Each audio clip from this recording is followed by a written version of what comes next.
summertime in New England. Perfect time and place for a Saturday drive.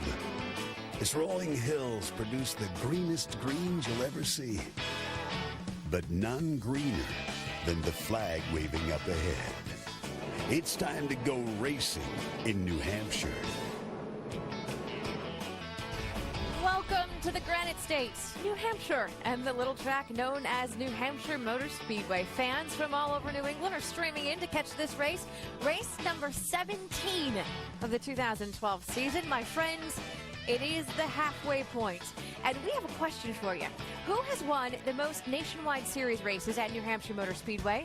Who's won the last 3? Who is the only driver to ever repeat as a winner here? The answer's simple because you're looking at him. It's Kyle Busch. Travis Pastrana has not had an easy introduction to the Nationwide Series. In 4 races, he's finished no better than 17th, and the last time we saw him in Charlotte, he just kept spinning. What about Danica Patrick? She'll start 18th today. She's been running better lately, running strong, but she hasn't been finishing where she's been running. Can she piece it together from beginning to end today? Plus, leading the field to green at this track, becoming commonplace for Brad Keselowski. The 22 car has started P1 in each of the last 3 races at this track, and today, Brad did it with a new track record. New Hampshire Motor Speedway, the 1-mile oval with less than 7 degrees of banking in the corners. I think it's safe to say this is a flat track. Yes, it is. It's a pleasure to welcome you to the NASCAR Nationwide Series Countdown, and from inside our little home, the ESPN Pit Studio, I'm Nicole Briscoe alongside Brad Doherty. Good to have you back, buddy. It is good to be here. And the Hall of Famer over here, Rusty Wallace, who, by the way, I think this might be true. You won the first ever race here. Oh, hold on, Rusty. Let me tell you how we did on that day. How you did it. All right, this is what we did. We started 33rd. But when the checker flag fell at the end of the day, we put something on them boys that Ajax couldn't rub off. And we are a team, aren't we, buddy? That's right. That's right, man. That was a good win, though. That's a good win. That was a fun win. That's yeah, right. It was. Tough day. Anyway. We'll get the we trophy, move on. We should have it right here, actually. Trophy, yeah. We do. We start our pre-race discussion, at least for this race, back in the current year. Again, talking about Austin Dillon and a penalty for his 3 team. You'll remember at Daytona, his qualifying time was disallowed because NASCAR found an uncapped vent hose in the 3 car. This week, NASCAR laid down the law, a $10,000 fine for crew chief Danny Stockman and a suspension for Stockman and the car chief for 2 weeks. They're not here now. They won't be here at the racetrack in Chicago. Plus, 6 more championship points docked from Dillon. I say more because Dillon lost 6 after the Kentucky race. Remember, the car was too low after that one. So let's do the math. And I'm not great at this, but even I can put that together. That's 12 points in 2 weeks. So is Danny Stockman becoming a bit of a liability to Dillon in this championship run? Well, a little bit. I mean, you look what happened last year between Tony Stewart and Carl Edwards. They tied in the points, basically. And now they lost 12 points. I mean, I wouldn't be happy with Danny. I mean, I'd want to get buttoned up a little bit more, although it's a great team. I know they're all pulling for each other. But, man, they pushed the limit a little too much. 12 points nowadays, man, that's a lot. Yeah, and it may hurt Austin as far as winning a championship this season without question. But the credibility and that issue goes with the crew chief. If you think about all the indiscretions that have happened throughout the sport over the last – it's very rarely that it sticks with the driver. It sticks with the crew chief. So Austin will rebound and move on. Danny Stockman, on the other hand, though, has some credibility issues and will be very, very hardly scrutinized by NASCAR as the season goes on. I totally agree with you when it comes to Austin. I mean, this guy, he's such a great little driver. I don't look at the penalties. I don't look at him any different. Right. I look at him as a fantastic race car driver. He's done really good behind the wheel. Yeah. Too many snapshots of greatness for Austin Dillon for me. I'm not tying the penalties to Austin at all. Okay, so next weekend and this weekend, Austin Dillon will work with Gil Martin. And the driver right now with that big old cowboy hat standing by with Dr. Jerry Punch.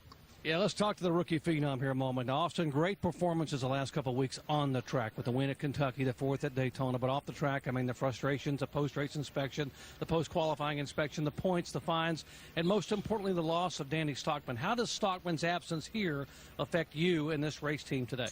Well, you know, we really look to him as a leader, and he pushes us each and every weekend. But the good thing at RCR, we have a really good, strong guys that are behind the scenes. So Gil Martin is crew chief for Cup for a long time and does a great job. We work together at Michigan, so we've worked well together here at New Hampshire, and I think we've got a great car today. And you know, we're using Stockman's setup, so it's something that he's kind of dreamed up, and then we're worked with it through in practice, and really have a really fast car. I just think that we'll work our way up through. Track position's big here, so the crew guys will be important.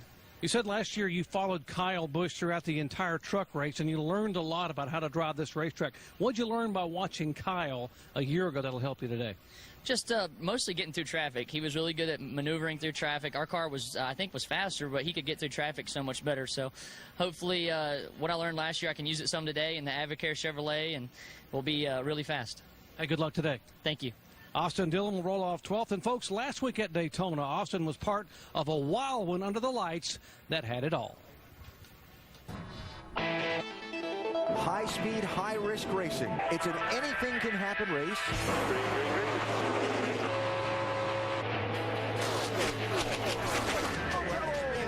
Look out, Mike. I'll tell you, that 7-car stout tonight. The big one. Back it down, back it down, back it down, back it down. Look at the carnage.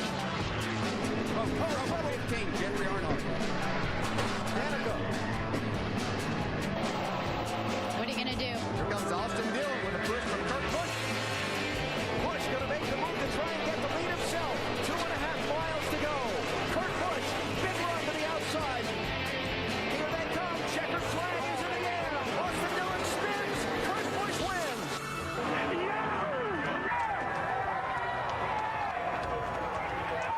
Danica Patrick will start 18th at this track today, and she will try to build on how she's been running the last 3 weeks. If you look a little deeper into the stats, she spent at least 78% of her time at Kentucky, Road America, and Daytona running in the top 15. However, she's not finishing there. She's seemingly deserving of better finishes. So what's keeping her from piecing it together from beginning to end?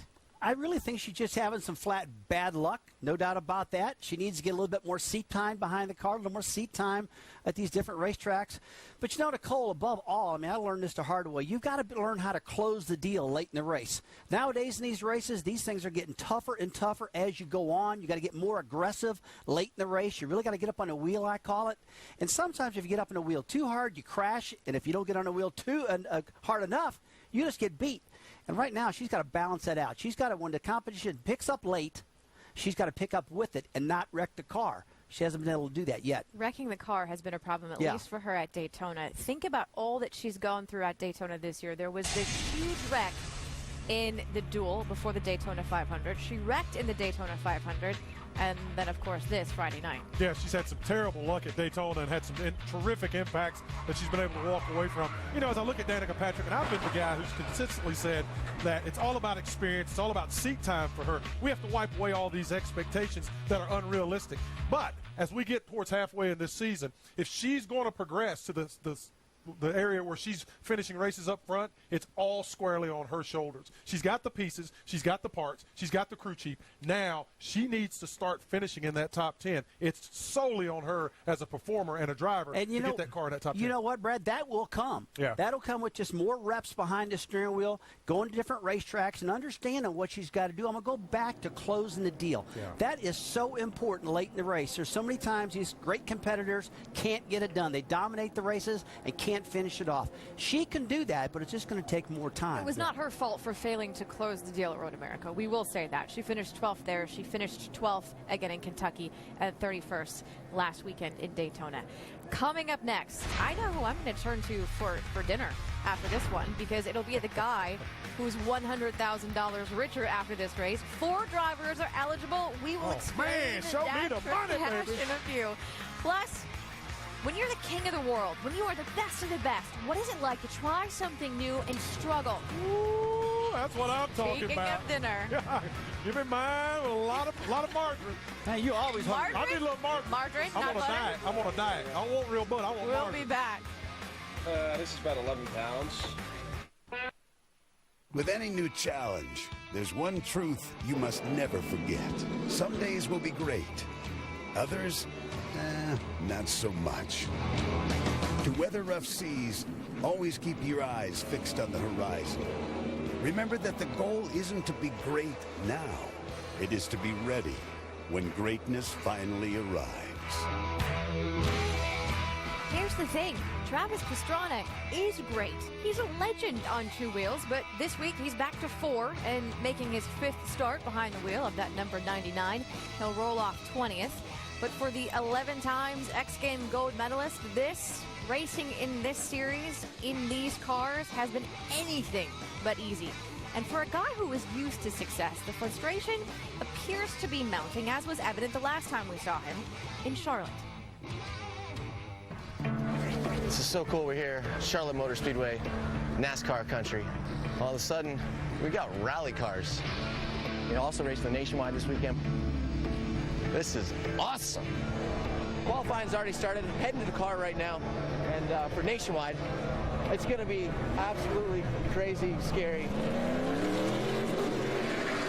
Trouble in turn 2. Qualifying has been the trouble spot for Travis Pastrana. What happened? I ran out of talent. My qualifying has been horrible. Travis Pastrana says this is the fastest track he's been on since coming to NASCAR. How does he approach it? Very carefully, because he doesn't want to make the same mistake twice. Have fun. Have fun. Nice and easy. Yeah, sorry. It's the last thing you said to me before I spun it. Thanks, guys. Appreciate it. Give me a good car. We're going to spin off the turn 4, guys. Pastrana again. We're tight, and all of a sudden it just takes off. Jeez, this is ridiculous. I'm so sorry. He's just very, very frustrated. He can't figure out what's going on. Dude, I have no idea what's going on. We know he's a world-class driver and everything else he drives, but this is the hardest thing he's ever had to learn. Well, we're waiting for him to debrief out of his NASCAR program so that we can rush him over to driver intros just in time. I was crashing loose all day. It was ridiculous. Most embarrassing thing I've ever done. All of them. Hopefully he gets some food, get some water in him, and shove him back in the car. We're heading over to GRC. Global Rallycross Round 1, qualified 7th. The 2012 Global Rallycross Championship is underway. Pastrana's in 3rd position. Then he pushes him. Pastrana is out of the first round of the Global Rallycross Championship. Overall, this day was the worst racing day that I've had, other than it's in a car, and with 4 crashes, I'm not broken. So, live to fight another day. I got to be more aggressive sometimes and less aggressive others, so I'll figure it out. Travis Pastrana back in the car in the Nationwide Series since that Charlotte race. You were just watching the highlights. What did you learn that weekend that affected the way you approached this weekend and getting back in the car? Well, I kept telling the guys that I can drive a loose car, I can drive a loose car. Well, they finally listened to me in Charlotte, and then I realized I really couldn't drive a loose car with radial tires, and I've just been great. Like, all the guys sat down, like Jimmy Johnson had like an hour conversation with me and just said, look, these are interesting radial and bias ply, and every race we're learning something new. So coming into this event, we went to went to Milwaukee and we did a test, and we had a test, and he made it as tight as the car could go and said, figure out how to make that car work. And then made it as loose as it could go. Said, figure out how to make that work. And now tell me what you want me to fix to make it better. And we really just went with our communication on the team. And I feel like we have a lot better of a starting point for this round. Joey Logano, fellow Toyota driver, got in the car yesterday to help you out. What areas did he help the most? Joey just jumped in the car because at the first I've had Matt Crafton for a lot of the races, but Matt was driving the truck race tonight, out not here obviously. So Joey jumped in. He's been awesome. Joey's actually been to a few of the tests, just happened to be the same places with Toyota and whatnot. But he's been amazing and jumped in just to make sure the car was kind of close. And he said, okay, I do this, this, and this, but you're close here, close here, close here. So I tried to drive the car on what he was saying, and then kind of adapted to his driving style and made the car work like he was saying it should work. And it actually, these guys at RAB got me a great car off the truck. 11th in last practice was by far the best we've been doing. Wasn't the greatest on the qualifying run, but still starting pretty high, pretty good for us. Busy day for Travis Pastrana as he's in the Global Rallycross race later this afternoon, Nicole, and he qualified 3rd for that race. So in that piece we just saw, one thing stood out. He said about Charlotte qualifying that it was crazy scary. This is Travis Pastrana.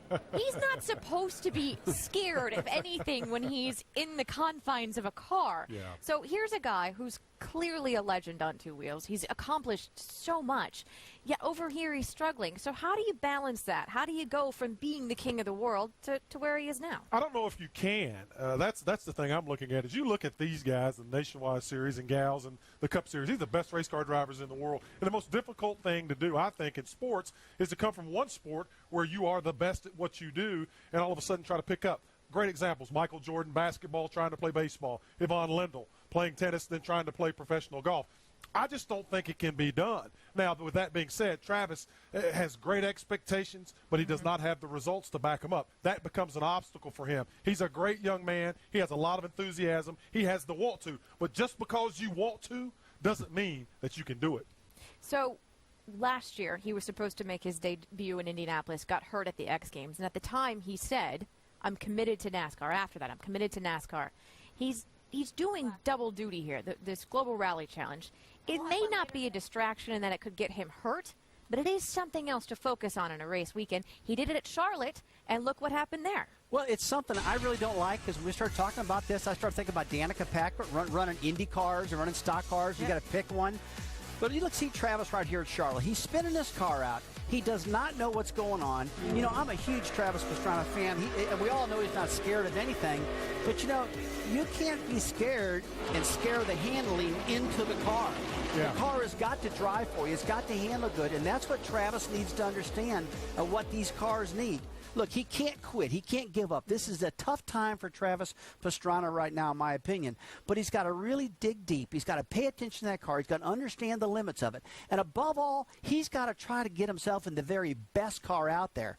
Because if you're in an average car, you're going to run average, especially if your guys are learning right now. So I'm not saying the car he's in is bad, Brad. I know what you're saying. It's a good car, but it's just not the best. You have to understand what causes the car to push, why the car is loose. You have to understand the chassis of these race cars. And most importantly, you have to understand what happens on that radial tire. It's not a bias ply tire that has a ton of grip all the time. When that radial tire goes away, it is gone, and you have to know how to drive that race car. It may be the most difficult thing in all of sports, driving a race car at 150 miles an hour on a radial tire. Brad, he cannot carry this car himself. He's got to have this car working for him. And he may be learning that. So in this little area, there's this baseball team called the Boston Red Sox. I think they're kind of important. Bestwick talks about them a little bit. And you have this thing. We let you do it during the basketball season. Take it away. All right, here we go. The floor is yours. We're going to do my thing.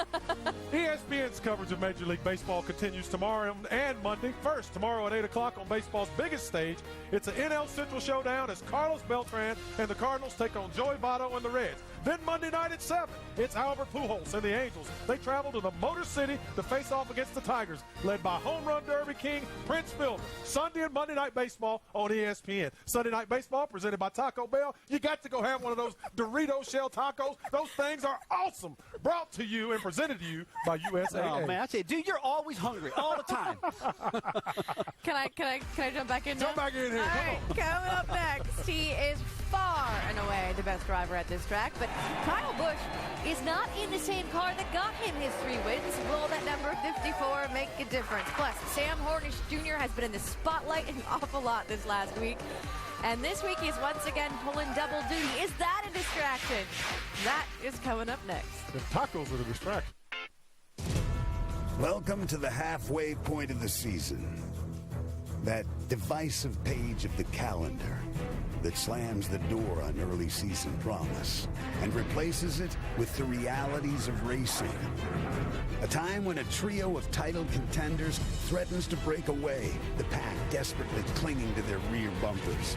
A time when past surprises are forgotten in anticipation of the next big thing. A time when talk of potential is no longer good enough. It's time for results.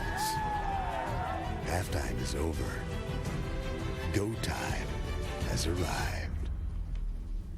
You know, it's go time for fans, too, as in go to New Hampshire Motor Speedway. This is a fan favorite. It is always a crowd pleaser, drawing in from all parts of New England. And check this kid out. He's got the Red Sox. He's got the Bruins. Have you seen them lobsters? I did. That's why people come here. Bob the Lobster. You know what I'm talking about. That's right. We'll introduce you to Bob a little bit later. Hey, this week marks the beginning of a race within a race in the Nationwide Series, the Dash for Cash. Each week, 4 championship-eligible drivers will compete for $100,000 in money, cash. The highest finishing driver takes home the cash. The 4 eligible drivers this week, well, they were the top 4 championship drivers in Daytona. Ricky Stenhouse Jr., Michael Annett, Austin Dillon, and the driver standing by with Dave Burns. Elliott Sadler gets that nice blue spoiler because of that solid finish at Daytona. That dash for cash, how about a dash for a win here? How good's your race car?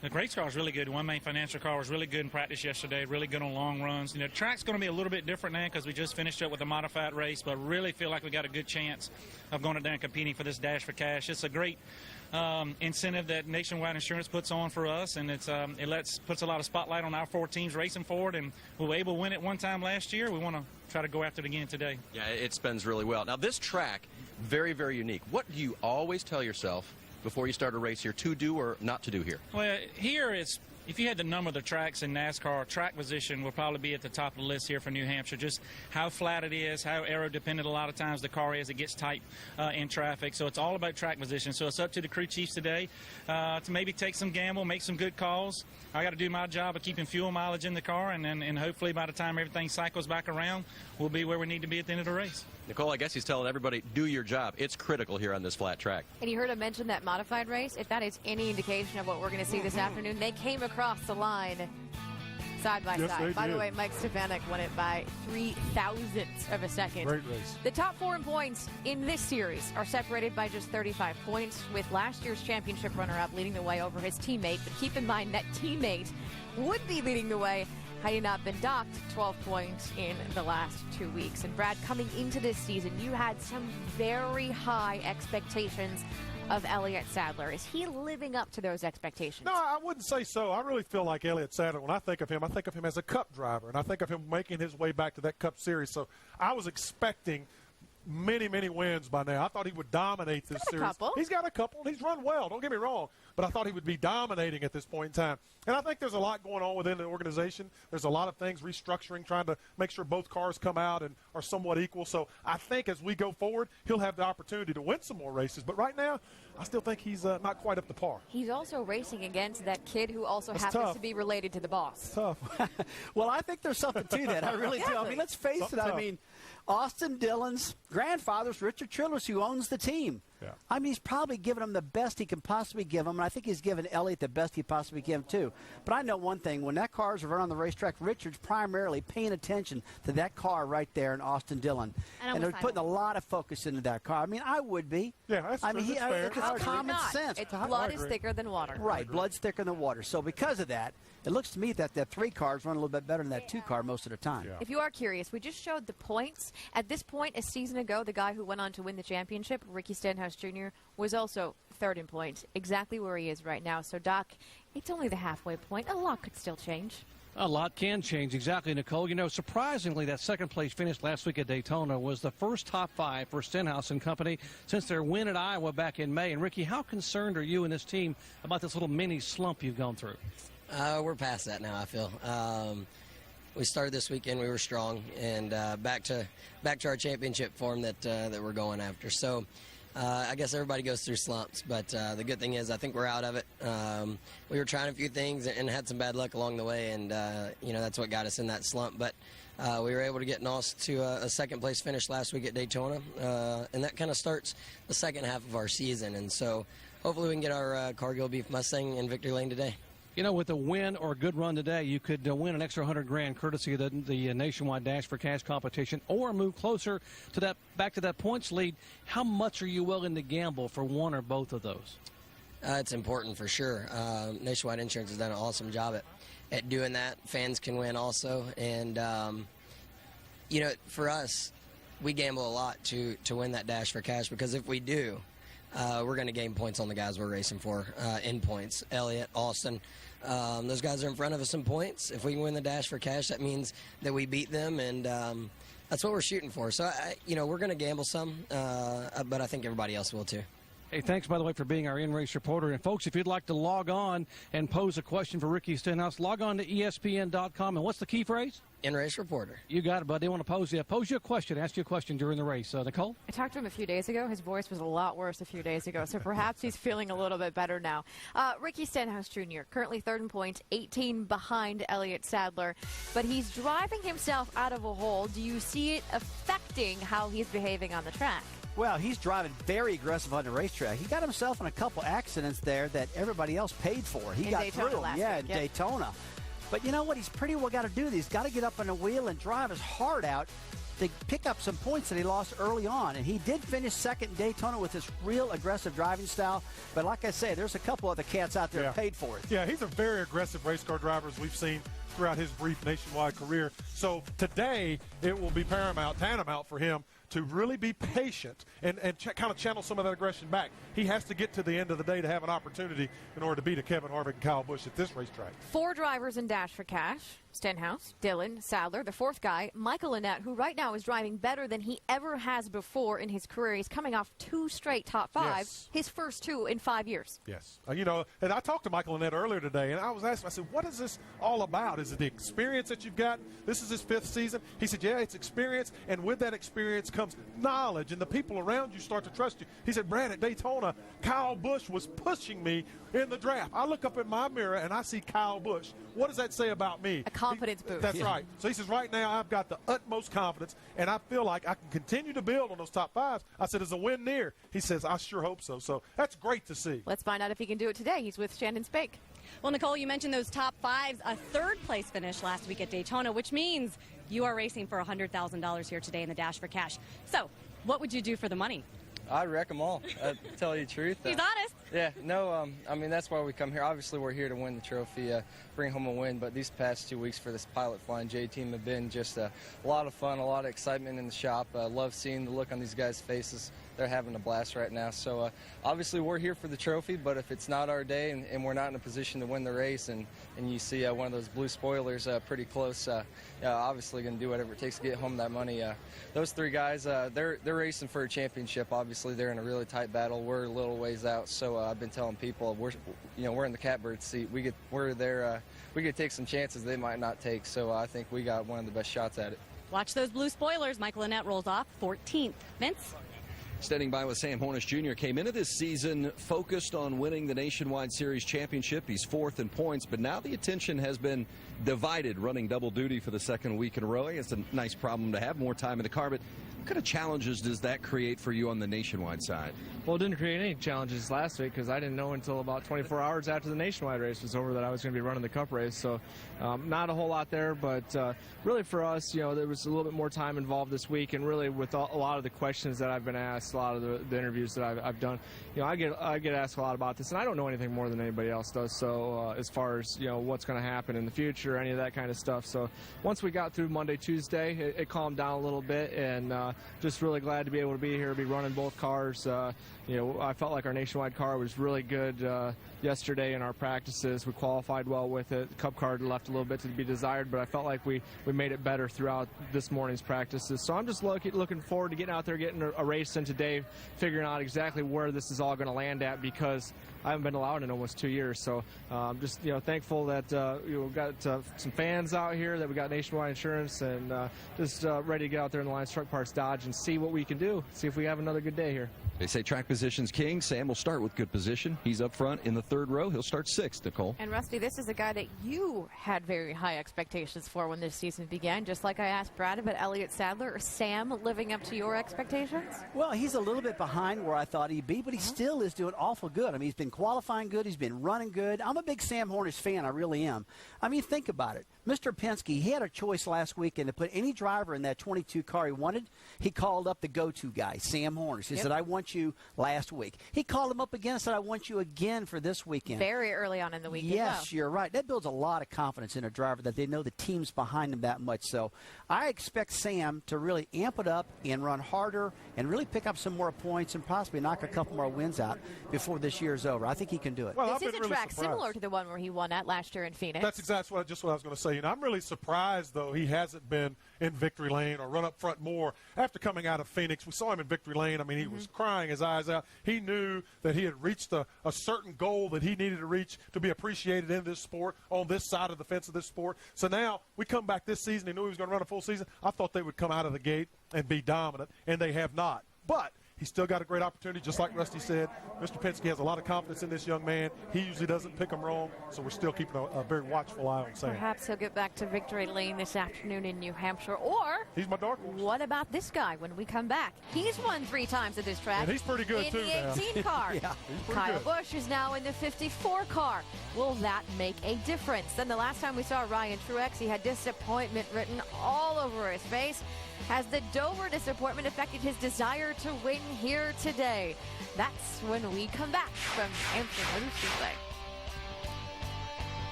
Kyle Busch, Kyle Busch, Kyle Busch, Kyle Busch. This race in New Hampshire is green. Kyle Busch leads going into turn 3. Kyle Busch has won this. Down the back straightaway for the final time. Good job, buddy. And Kyle Busch will grab the win. Coming out of 4. Here comes Kyle. And he's done it.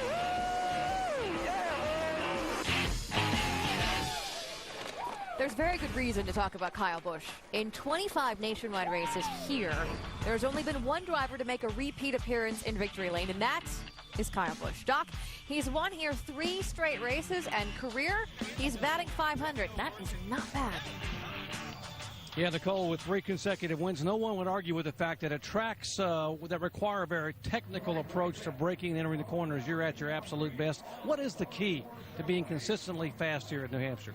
Well, you got to have good race cars for one, but you just got to know what to do sometimes and how much to move around and what to move around, where to move around, all that stuff. I mean, just moving your braking points, moving your throttle points, moving entry higher, lower, all that stuff. You just kind of keep an open mind every single lap around this place, trying to get the most out of your race car and, hope that it's better than everybody else. But then the other most challenging part, too, is passing those guys. They're running the lane that you want to be running in, so to get up alongside of them or to try to make a move, that's very challenging here. Your young Kyle Busch team had its efforts with gremlins all weekend, a fuel pump issue, electrical issues, and through all this, you seem like you've been very patient and understanding. How difficult is that on you? Well, I'm just hoping that we don't see those issues again today. Hopefully we've gotten those resolved and everything's all right with the Monster Energy Camry. It's been a fast race car, qualified 5th, so it's pretty decent here for us. And, we'll see how it starts with the race going here and if the car's capable of turning the bottom well enough and getting underneath guys, passing them, and getting ourselves further up towards the front. Hey, thanks for your time. Good luck today. You got it. Thanks. Kyle Busch trying to make it 4 in a row. He starts 5th. Dave? Well, Doc, Ryan Truex, you can imagine, has replayed in his mind the Dover finish that went awry for him. That one didn't come that day. What have you learned from that, and how'd you get past it? I learned how to lose, if that means anything. But we had a great day. It was a historic day for JGR. I was glad I could be a part of it. Got grind boss up front.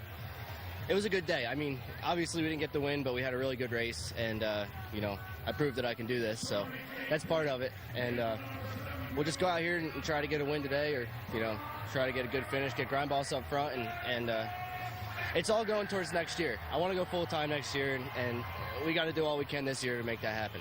All right, Ryan Truex, he'll start to the front today. 2 wins here in the K&N East Series, so he's got some good mojo at this track, Nicole. Well, you heard him say that he learned how to lose at Dover, and this is why late in the race, Brad, he was leading the way, but he got blocked a little bit by some lap traffic. So if he learned how to lose, did he learn how to win from this? Yeah, I think other than the lap traffic, too, there, he used that race car up. I think he was in trouble no matter what happened. Joey Logano was going to get him. But that's a great question, and I do think so, simply because the more you put yourself in that position, and that's the key when you're a race car driver. You have to be in that top 5 position enough to have an opportunity to win some races. The more you're there, the luckier you get, and the more you'll learn. Kind of goes back to what we were saying earlier about Danica Patrick. Yep. I want to go back to Kyle Busch as well. He was so good in that 18 car, but here we are again. He's in his own car in the 54. Kyle has never won in his own car. Is it a possibility today, or are they going to struggle? Oh, no, I don't think they're going to struggle at all. You got to remember one thing, that this particular team They won at Richmond with the brother driving, Kurt Busch. Now, this track right here, the setup is very, very similar to Richmond, Virginia. I do expect Kyle Busch to dominate a lot of this race today. I think he can win. I was concerned about the Toyota power before. I don't think that's a big deal here. I think it's more about torque and just not big power. But no, Kyle can definitely win. This car has proven it can win, and that team has really matured. I think it's a lot better than it's ever been. Speaking of Toyota, Joe Gibbs Racing has struggled in recent weeks with some durability issues. How concerned should they be today? I don't think they're concerned at all. I went down to the garage and talked to engine tuner Roger Purcell. Talked to Roger. Roger told me, said, Rusty, we had valve spring problems. The valve springs are what was really blowing these engines up. We isolated that. And we also had some other problems. We isolated those problems. I don't expect any problems at all. Now, with that said, this track is not too hard on engines because you don't have a lot of sustained RPMs. It's mostly accelerating up to RPMs on the brakes, things like that. I don't see the engine problem happening with Joe Gibbs Racing today, or probably the rest of the year, to tell you the truth. Yeah, I agree with you. You know, when you're talking about these engines, and you don't twist them really hard here. You don't run sustained RPM, so we're not going to see a problem. But when you start talking about those valve springs, what happens with a lot of these teams or engine builders is you use wire to build these valve springs, and you buy it in bulk. And sometimes you buy the cleanest wire that you can find, and sometimes there's just a little bit of titanium in that wire, and it causes problems, but you don't know it until you have a few of those problems. I think they've got that resolved going forward. I think Toyota's going to be fine. Race fans, here is something for you. Race Buddy. Enhanced coverage for select Nationwide Series races. Log on to NASCARNationwideSeries.com/Race Buddy. As you all know, we are in New Hampshire. It is New England. What's the most iconic sports place around? Fenway. They kind of got to get to going, don't they? Oh, Aren't they 9.5 back? They are 9.5 Am back. I trying to pick a fight with All AB season's right coming now? quick, AB. Perhaps? All season's coming quick. Get them Maybe? golf clubs out, boys. I should also mention my team's like 14 back. So anyway, We ain't coming gonna up talk next, about the newest daddy in the field. Also happens to be the driver who's far and away led the most laps here. We'll talk to Harvick. Plus, here's another guy that may have a chance to win today. He's starting up front. Why experience counts at this track when we come back. I may need a security escort on the way out of He's here going to be now. mad. He's going to be hot. He won't speak to me anymore. Back at New Hampshire Motor Speedway, I want to introduce you to a friend of mine. That is Bob the 11 Lobster. pounds. Every time I walk by him, though, he shrinks to about a half-pounder. Bob, a.k.a. Dinner. Hey, this track tends to favor experience. You don't really luck into a win here. In fact, the last time a Nationwide-only driver won here was 2005. His name, Martin Truex Jr. And today, there are 5 big-name Cup drivers in the field, including the one who is standing by with Vince. And Nicole, that is Jamie McMurray. Now, he's driving the 30 car today. Now, Nelson Piquet Jr. and James Buescher have already won this season in this car. Jamie running with Turner Motorsports for the first time. How's it feel to be the new guy? What kind of challenges does that create for you today? Well, the cars drive so much different than what the Cup cars do. There's so much less power. It took me a while to get used to that. And then, you know, obviously working with a new team, there's a lot of challenges that you face with that. And only getting one set of tires and trying to set your car up on low fuel and knowing what's going to do when we fill it back up. So I don't know what we're going to have right now, but I'm excited to have LiftMaster on board. And I'd like to thank Steve Turner and Chip Ganassi for letting me do this and getting everything worked out. It kind of came along at the last second, and this is going to be a really good day today. Yeah, looking forward to that. Jamie McMurray in the 30. Let's go to Shannon. Kevin Harvick, he has a victory here back in 2007, but more importantly than this, all this racing stuff, let's talk about the newest member of the Harvick family, your son Keelan, born on Sunday.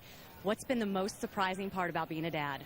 Well, I think just how special it is just to hold him in your arms. So, you know, I guess you really can't put into perspective what that means until you actually get to do it yourself. So, best thing is, though, everybody's healthy and everybody's at home and watching the race today.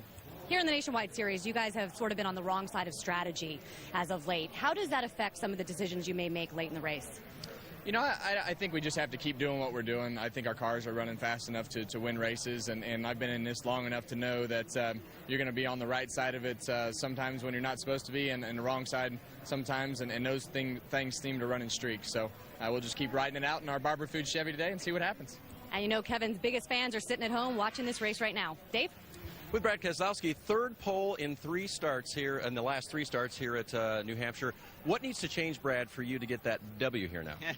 You know, I think the last few times we've been here, I probably put too much focus on the short run. And, you know, Loudon's a track that has really long runs, so you got to be good on those. So we worked on that really hard in practice with the snap-on dodge, and hopefully that'll show up. But obviously the car's still at short run speed, so we'll just have to see. You got to have a good balance between the two to run well here at Loudon. And I've kind of swung and missed on that before, but hopefully we got it right today. Sounds like they got more and more, Nicole. Casey Kane is also in the field today. He'll be behind the wheel of that 38. Good qualifying effort for them. Kane will roll off second. So why does this racetrack tend to favor the experienced? Well, you know, we talk all the time about drivers and cars and stuff like that to go faster around a racetrack and what it takes to win. I got to tell you, Nicole, this particular racetrack, I think experienced crew chiefs and team members and pit crew members is what it takes to win here. You got to have a fast pit stop to get you up front, away from that stuff. I mean, track I can't position. believe you just said that. Well, I know. We're always talking about the drivers, aren't we? But, I mean, this place is all about track position.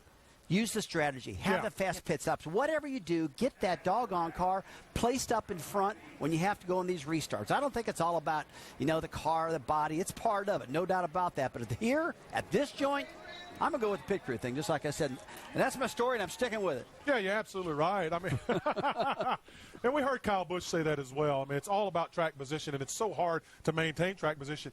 Goodyear brought a brand-new race tire here this year, though. The compounds are equivalent to last year, so they're similar, but they have a little bit more grip on the right side tire, so it's a little bit more softer on the right side. Hopefully give these guys a little bit of something to lean on. We go to a lot of tracks with a lot of banking. It catches the race car, helps you turn the race car. This flat racetrack, you really have to be a technical driver, get on that brake, turn the nose, do the things that you have to do to survive, and that takes a lot of patience. This race a season ago was a bit of a wreck fest. Yep. 9 cautions for 48 laps with 15 different cars involved at various times. A couple of them involved more than once. Are we at risk of seeing that sort of thing again today? I think we will see it again. These guys have not become any less aggressive when they come to drive. They want to win more and more every year. So I think we're going to see more wrecks, but I do think we're going to see it later in the race. I agree with that. I think we're going to log some laps early, but late they're going to get it on. Yeah, they're so aware of it being a tough race to get track position. And we talked about patience. Everyone has. So at the beginning of the race, we should see some patient guys. Even though these are race car drivers, we should see some patience. But as we get to the end of the day and business starts to pick up, I think we're going to see. Have you ever seen a patient race car driver late in the race? No, it doesn't happen. That's I'm right. sitting next to one. And by the way, it's also fairly warm here today. When we came over to the pit studio, the sun wasn't out. It was behind the clouds. It was about 82 degrees. The sun is out, and before the show started, it had gone up about 6 degrees. So that's something else to keep an eye on. Hey, by the way, peace out. Get out of here. You got to go across the way. You running me out of here? Okay. Yep. He's calling the race upstairs with Andy and Alan, so you go on and get out of here. And when we come back, you heard about track position. Yes. So, Bradley, I'm putting you on the spot. All right. Who's going to be willing to use their bumper to get the track position? Don't answer it yet. Okay. Coming up in just a second. You tell Alan Bessick I like him. That was Nicole talking about it, not me.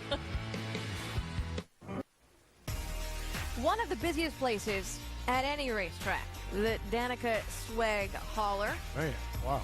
That's all day. By the way, Danica will start 18th in this race today. A few seconds ago, we pushed Rusty Wallace out of the pit studio. Yes, we did. And check out what happens. This is called first-class transportation service from the pit studio. Wow. Man, you got Brian Hudson there picking him up, transporting him to the eye in the sky. Good job, Brian. So there are a couple of things that perhaps Rusty and Alan and Andy will be talking about today, including this one. Keep your eye on Austin Dillon. Austin Dillon's crew chief, Danny Stockman, is not here. He's been suspended by NASCAR until July 25th, so he'll miss the race today. He'll miss the race in Chicago. So Austin is working with Gil Martin. Yes. How do you see that affecting or playing out in the race today? Well, I think Austin Dillon is a talented young man, but I do think he and Danny had a special bond, without question, that they were building upon, coming from the Truck Series and winning a championship. So there could be a little bit of a lack of communication and familiarity there, even though Gil Martin, very experienced crew chief with a lot of talent. So I don't think they'll miss too much of a beat. Track position. Yes. That's what it's all about. So key here today. And sometimes you may have to use your front bumper to get it. So let me ask you this. Who will be willing to use their bumper to move somebody out of the way for track position, and who won't? Yeah, guys like Brad Keselowski, Ricky Stenhouse, Casey Kane, Kyle Busch, the Cup guys know what they have to do at the end of the day in order to get to the front. And I don't think there's anyone in the field, if they have an opportunity, if they're running that top 5, top 8, top 9, I don't think any of these You guys. don't think there's anyone that's too nice, not aggressive enough? No way. They all know how to do it? Got to get to that checkered flag first. That's what it's all about. So you think that a Cup guy, because this track has really been an experienced track, I will think win it's here a again Cup today. guy that will win this race today. If there's someone to squeak through, Yes. if it's going to be a nationwide only driver, who do you think it could be? I think it would have to be Sam Hornish Jr. He is on the ultimate high from he having is. a full-time ride in the Nationwide Series to possibly having a full-time ride in the Cup Series. He has the talent, has the ability. We saw him win at Phoenix, a similar track last year. He could get the victory lane today. 200 laps. A lot of cautions the last time around. Do you think that there's enough patience in the field to actually get into a rhythm? I think there is. I think we've talked about it. It's been preached enough all week long about being responsible, being patient, racing the racetrack early on. I do think that we're going to have a great long run, and then we'll get to go racing really hard for the last few laps. I'll tell you what. Yeah. If I had the win on the line and $100,000, I would not be patient. That's the other thing to watch today. It's the Dash for Cash. It's the four highest nationwide only finishers from Daytona. So we're looking at Austin Dillon, Elliott Sadler, Michael Lynette, and Ricky Stenhouse Jr. Ricky Stenhouse Jr. led the way at Daytona a week ago. Is he the guy to beat today? No, Austin Dillon's the guy to beat in my mind. He's had the most success over the last few weeks, and I'd like to see Michael Lynette get in there and mix it up and continue his progression of becoming a star in the series. Oh boy, Bring it so on. many things to watch here today. 200 laps coming up, and when we come back to New Hampshire Motor Speedway, the one and only Alan Bestbrook, who hopefully is not too mad at me anymore, Rusty Wallace and Andy Petrie will take it away. We are 19 minutes to green. We certainly hope you stay with us because we will be right back. Lobsters for... Oh, summer has arrived. With each passing day, the mercury rises. Temperatures increase both outside and inside the race cars. This is the heat within which championship contenders are forged, while all others simply melt away. The championship is hot as the weather, appropriate since a sizzling fight for the top spot of the NASCAR Nationwide Series standings unfolds on a New England afternoon forecast to reach 95 degrees. Those are the conditions facing the 43 drivers in the field. They'll buckle in after we get the opening ceremony. Ladies and gentlemen, please rise and remove your hats as the New Hampshire Emergency Medical Service Honor Guard presents our nation's colors. Please remain standing as Captain Sean Belanger of the Manchester Salvation Army offers today's invocation. Let's pray together. Lord, this is the day that you have made. We rejoice and are glad in it. Thank you for a beautiful day you've given us here at New Hampshire Motor Speedway to enjoy this great nationwide series race. Lord, today we pray for all of the drivers, the crews, and the fans here today, Lord, that we may enjoy the glory of racing. God, today we're also mindful of our military personnel, serving both at home and abroad, and we pray for your protection over their lives. It is because of their service that we can proclaim the great state of New Hampshire motto, live free or die. Lord Jesus Christ, it is because of your grace, because of your dying on the cross and rising again, that we can have spiritual freedom from sin in our lives. We give you glory and honor today. In Jesus' name, amen. Here to perform our national anthem, please welcome Amanda Daly. Oh, say, can you see by the dawn's early light what so proudly we held at the twilight's last gleaming, whose broad stripes and bright stars through the perilous fight o'er the ramparts we watched were so gallantly streaming, and the rocket's red glare, the bombs bursting in air, gave proof through the night that our flag was still there.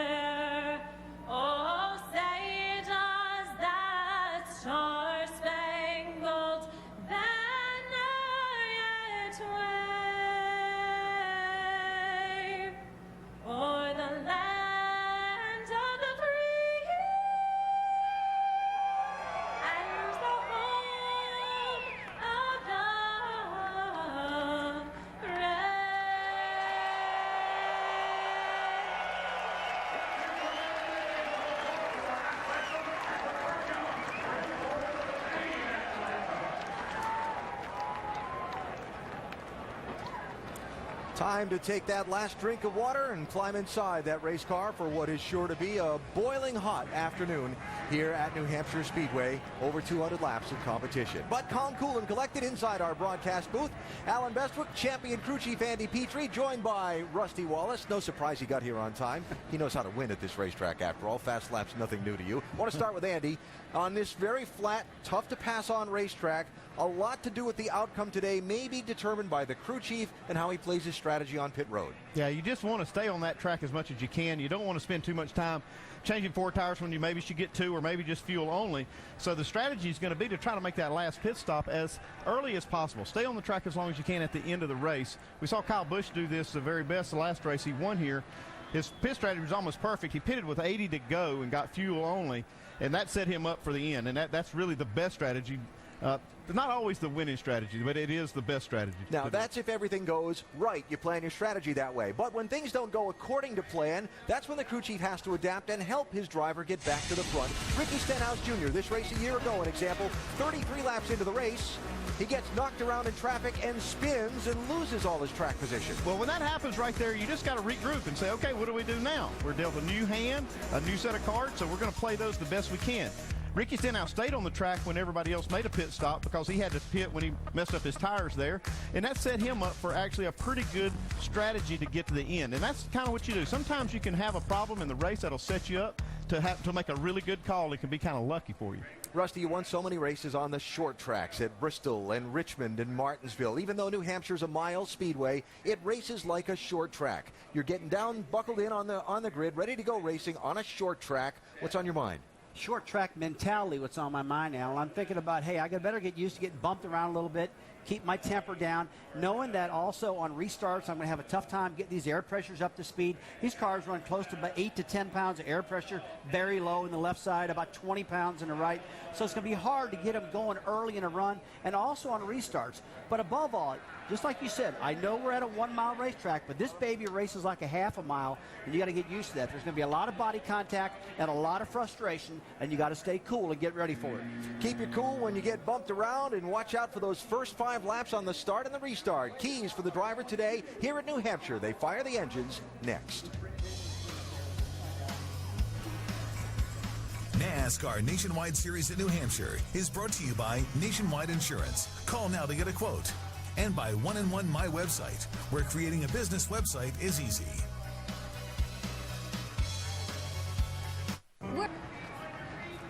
Just a moment away from the command of fire engines to start today's NASCAR Nationwide Series FW Webb 200 at the New Hampshire Motor Speedway. Quickly to pit road, here's Dave Burns. Alan, fortunes change quickly in racing, and I think that's why Brad Keselowski's crew chief, Jeremy Bellin, said knock on wood before he told me, hey, anytime he's had a good race car here on Friday that's been fast, it's been good on race day. Well, he can stop knocking because Brad was fastest in qualifying today, his 3rd pole in a row, as we get ready to start those engines. Race fans, it's time for those most famous words in motorsports.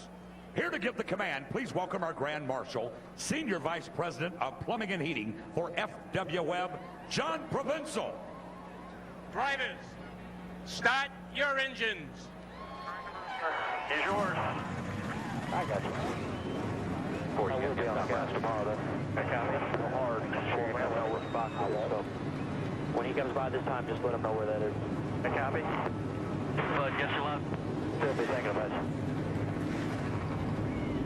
Almost time to go here at the Magic Mile on a 90-degree July afternoon. 43 drivers ready to race 200 laps on this very, very tough track. Race fans, don't forget about Race Buddy. You can follow enhanced coverage for select Nationwide Series races with more cameras than ever. Check it out at NASCARNationwideSeries.com/Race Buddy.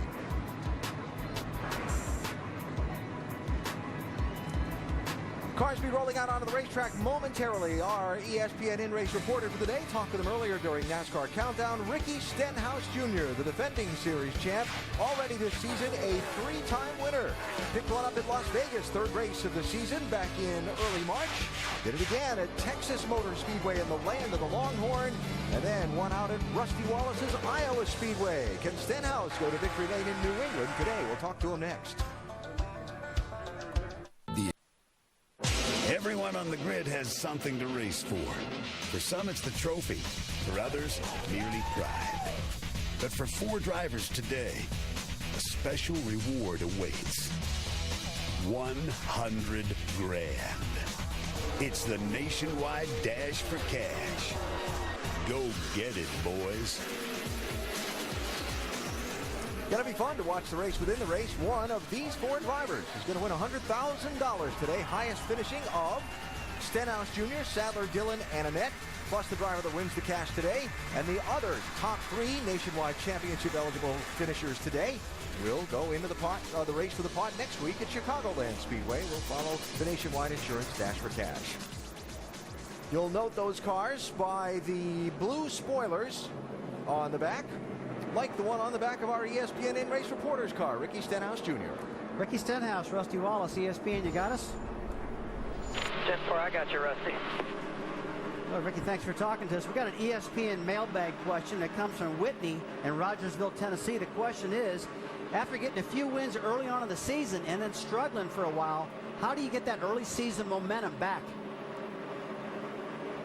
I couldn't quite hear the question there, Rusty. It cut in and out, but you know, today's going to be about track position.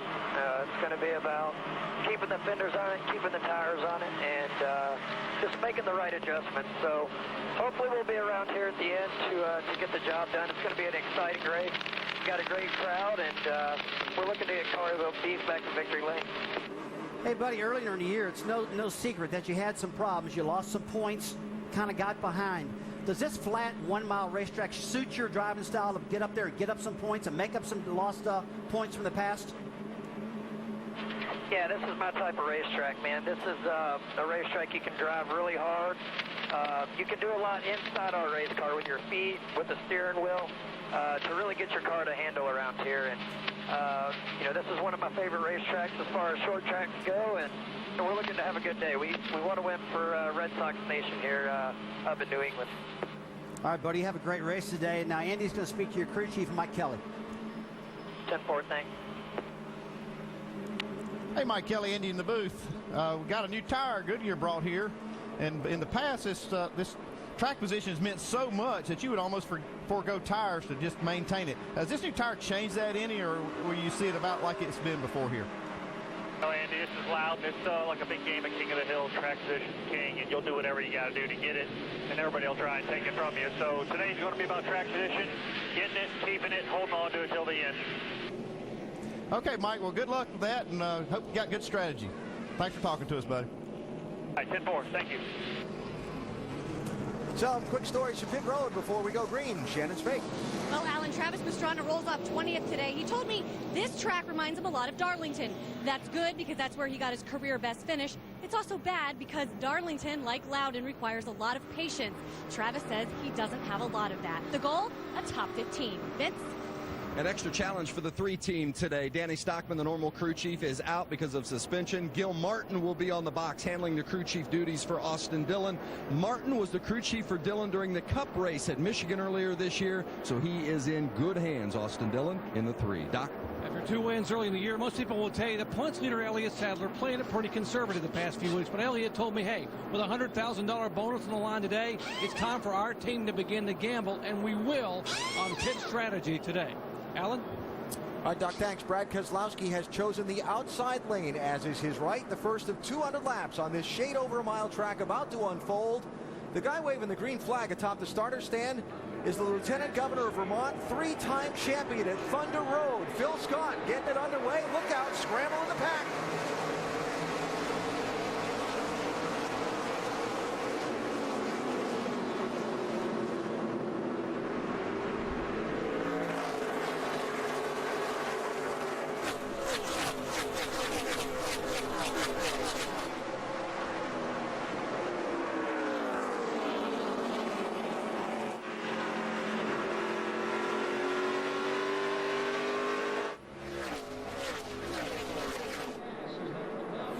Everybody got away cleanly. Keselowski leads lap 1. How about Kyle Busch in that 54 car looking aggressive on the start? Yeah, he was. And he knows how important it is to gain every spot possible right off the bat because it is so hard to pass here. For about those first 3 or 4 laps, we're going to see these drivers trying to get settled in. We talked earlier in the show about low air pressure and cold tires basically causes these guys to get all gaggled up like they were at the start of this race to get 3 and 4 wide, getting down in the corners. And that's what caused that problem. You'll see it all day long in these restarts. Elliott Sadler 2, Kyle Busch 54. And this is the race for 5th and 6th places with Stenhouse Jr. in the 6th right behind him. You see how Stenhouse using that very bottom lane. It's only about 2 degrees of banking down there. It's really effectively the apron, and they'll race on it all day. It's a shorter way around the racetrack, but you get to move up the track a little bit more, Andy. You get a little more bite up there. And when Bob Baer, the original owner of this racetrack, shaped this track like that, he was trying to create some side-by-side racing. So that 2 degrees at the bottom and 7 up the top, it's what's letting these guys do that. The 6 for 6th. Stenhouse Jr. trying to get that spot from Sadler. Now Stenhouse got a good run up off that bottom side of the track off turn 2. Made the pass and got clear, and that's key. If you don't get clear coming up off the corner, you can just spend so much time trying to get that spot. Alan, we talked about Stenhouse earlier having problems in Charlotte and in Dover, I believe in Michigan, with just handling and spins and broken drive shafts, things like that. And when I think about him being so fast in 1.5 mile racetracks. This flat 1 mile track really did concern me, but from his in-race reporter, it sounds like he's excited to run on these shorter racetracks. When you got somebody like Stenhouse, though, he's so talented. He's got so much talent behind the wheel. Really, any track he will be able to show that, and I've seen that week in and week out. It doesn't matter where we go, Stenhouse is going to be one of the players. See how he'll have to work the throttle right there, coming off the corner. That's what he said, it's a real driver's track.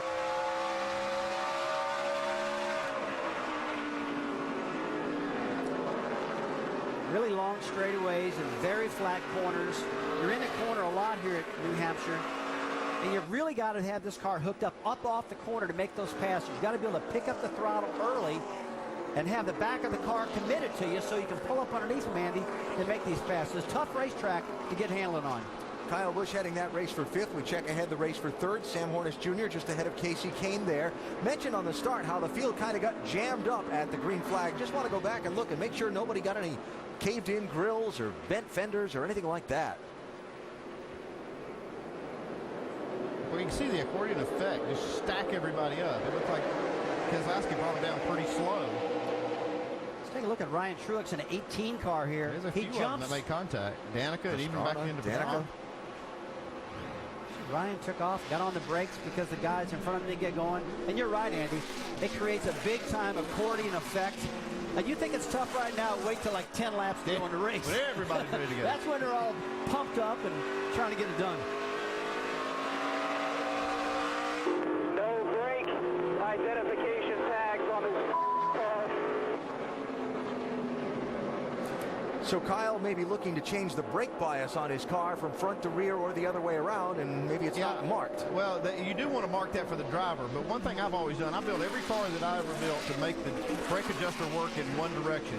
That was right as rear. If you turned it to the right, you were putting rear brake in it. And that's why I did that, just in case they were not labeled. So Kyle in 5th position. He's 4 seconds behind the race leader, Brad Keselowski, and still locked in a fight there. Kyle is with Ricky Stenhouse Jr. Brad K has led them all so far from the pole.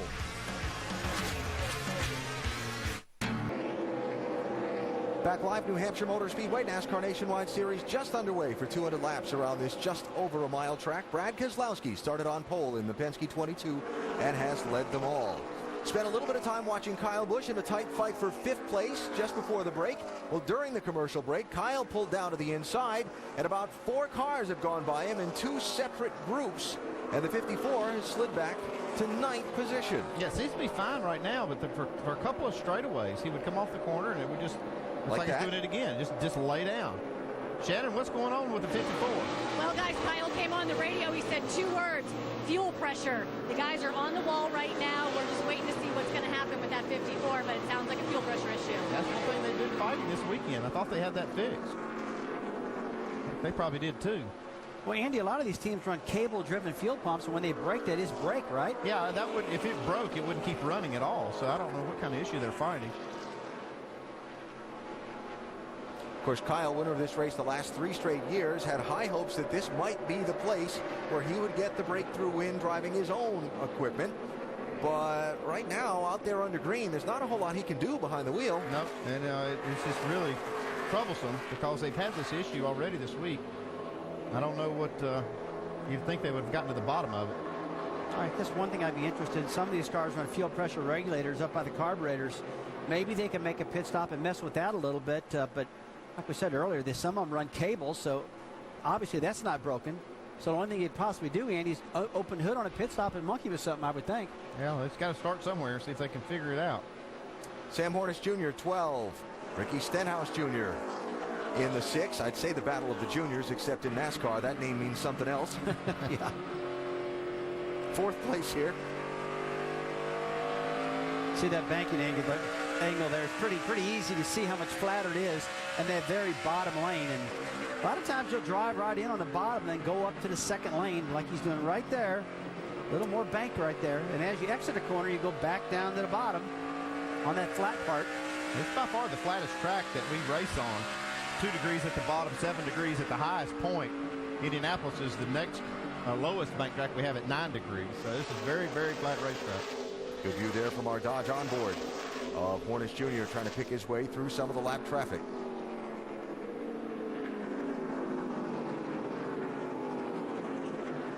'11, Brian Scott. 31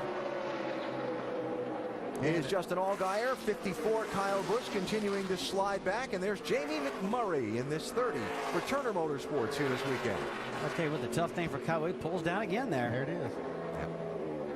I started to say the tough thing is when that fuel pressure goes away, you got a car right on your back end, and that car quits running, man, that can cause a... Kurt, how much fuel pressure is there? Is it 0 or do you have anything? It's 0 when it runs out. Oh, so frustrating. Yeah. I mean, it could be simple things like if that cable is not engaged properly, it could be slipping in that. It could be, I've even had cars vapor lock and cause this same kind of an issue. Tightening up front. The double 3s tracking down the double 2s. Kevin Harvick's been running about 1/10 of a second faster than Brad Keselowski about the last 10 laps here. You can see he's just closed in on him. And yesterday, a lot of the guys in the garage here, Andy, were telling me that, man, Harvick's car is really good this week. Yeah, Harvick, you always expect him to be good here. We'll see just how good his car is. If he can pull up here and make this pass, they'll tell me he's got a really strong car, because a lot of times you got 2 even cars that get about this close together here, and it just kind of stalls out. You can't get enough air on the nose to make the pass. It looks like that might be what's happening to Kevin now. Pattern for Kevin Harvick in the Nationwide Series so far this year: lead a lot of laps, but not take home the trophy. See if he can change that pattern today. See if he can give us our first lead change, as Keselowski trapped in a little traffic there. Matt Fromm, New Hampshire driver in the 08 car. And I'll tell you what, I can't tell you how many times I've been on a guy's tail like that, and I just dart out to the left, outside of his mirror, and he checks up out of the throttle, thinking I'm on the inside when I'm not, and I make the pass so like that. That's how you did that. There's a lot of guys do that. It's called the fake out, man, and it works every time. At 24 car is Amber Cope. They actually started the race on pit road and behind pit wall with the hood up on that car. Now has joined the competition, though is a number of laps down. All the way to the apron is the leader, Brad Keselowski, to make some running room here in New Hampshire.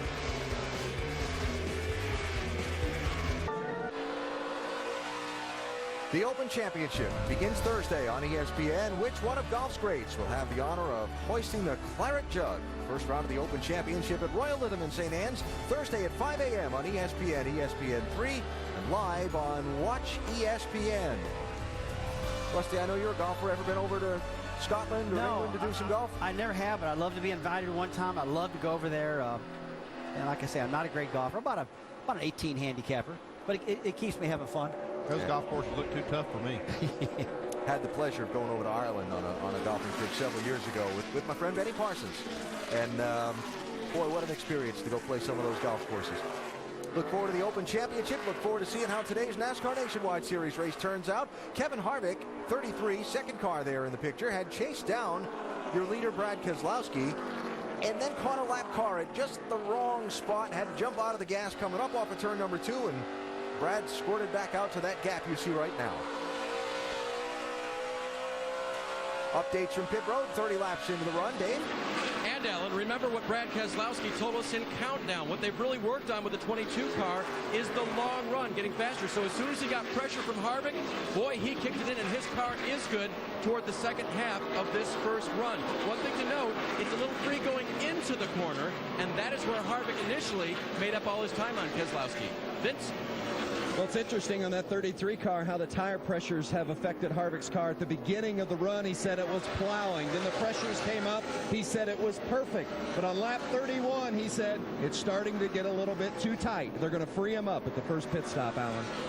All right, Vince, thanks. Casey Kane, 38, closing in on Harvick as they put Travis Pastrana a lap down. And that's the guy you need to take a look at is Casey Kane. I've been looking at the lap times, lap after lap, and he's been the fastest guy on the racetrack. And occasionally, Ricky Stenhouse, who's not in the picture now, has been the second fastest car. So those guys are trying to work their way to the front. You see Kyle Busch has been lapped by the leaders. Kyle down to 19th place. You just got to know he's just hoping for a caution so they can come down pit road, lift that hood, and just try anything to get some fuel pressure out of that car. Get it just a little bit so the thing can run, because we're here and it's going right down to 0. It's not getting down to 2 or 3 pounds. And how much pressure, fuel pressure, these cars generally run now? Oh, you run somewhere around 6, 7, 8 pounds of fuel pressure at the carburetor. What will they stay running on? Well, I mean, as long as they keep fuel delivering it, just any pressure would work. But when he's losing fuel pressure completely, it means there's just no fuel going to it. Could be a filter, could be anything. I know I'm no rocket scientist, but when Kyle says on the radio it's going to 0, that's not good. That's not good. Not good.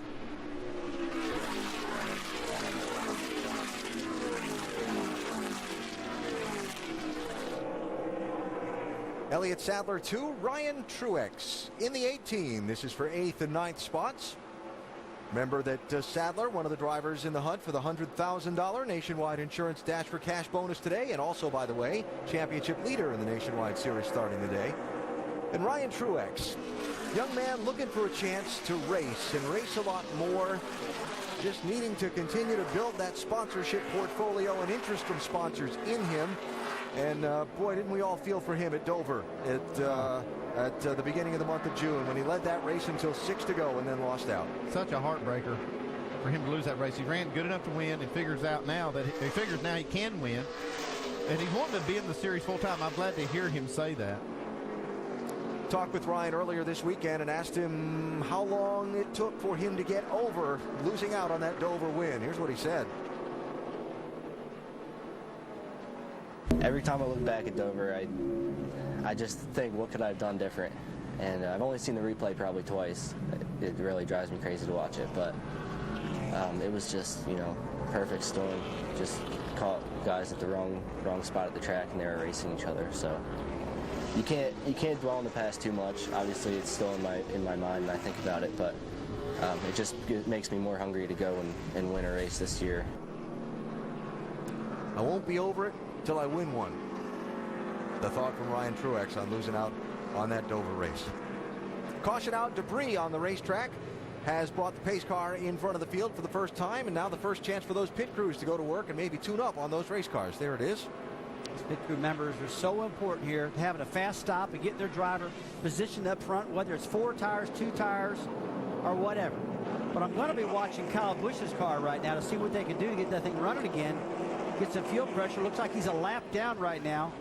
He can get the lucky dog, get back in this thing if they can crank up that regulator, get some more pressure in this car. Bet we see him pit with the lead lap cars here and take the penalty because they need all the time they can to get a look at that 54. Lap 38, first stops of the day. Doc? And remember, track position is so critical. Here's Casey Kane. They're going to go with right side. Power changes in the car. Get a little bit loose in, but it turns awfully good. Air pressure, right sides only. Shannon. Ricky Stenhouse Jr., your lower left in the 6th car. He says the car is giving up grip. The call for 4 tires and a track bar adjustment. Vince.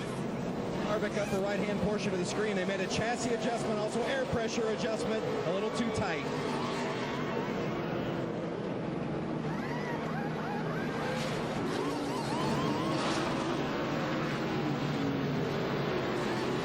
Obviously some strategy played there. We saw the Casey Kane pit stop and a few others going to try just the 2 tires. Yeah, Keselowski, Harvick both taking 4. We'll see if they can make some passes on those new tires. So Casey Kane is going to be your new leader when we get set to go back to green. From Travis Pastrana's car, perhaps the debris that brought out the caution.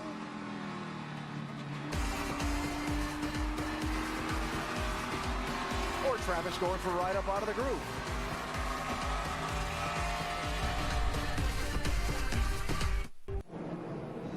ESPN's coverage of Major League Baseball continues tomorrow and Monday. First tomorrow at 8 on baseball's biggest stage. It's an NL Central showdown. Carlos Beltran and the Cardinals take on Joey Votto and the Reds. Then Monday night at 7, Albert Pujols and the Angels travel to the Motor City to face off against the Tigers, led by the home run derby king, Prince Fielder. Sunday Night Baseball presented by Taco Bell. Monday Night Baseball presented by USAA, all on ESPN. So wrapping up the first caution of the race, Kyle Busch back in for a second stop. Shannon? Left side tires for Kyle Busch this time. And of course, he's been having the fuel issue. Guys, he came down pit road.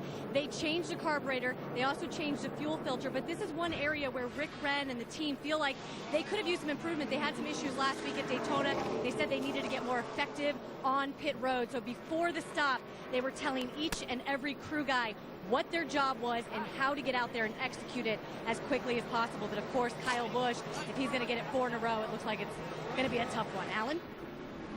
All right, Shannon, thanks. Better look at what brought out the caution. Travis Pastrana did have some contact and dropped some debris. Looked like he had a flat left front down on this 99 car. And that is what brought out the caution, is the debris from the 99. Yeah, it could have been a tire rub from that first start of the race when a lot of them accordioned up, had some contact. Casey Kane, left of your picture, chose the outside lane for the restart. He's your leader, 38 car.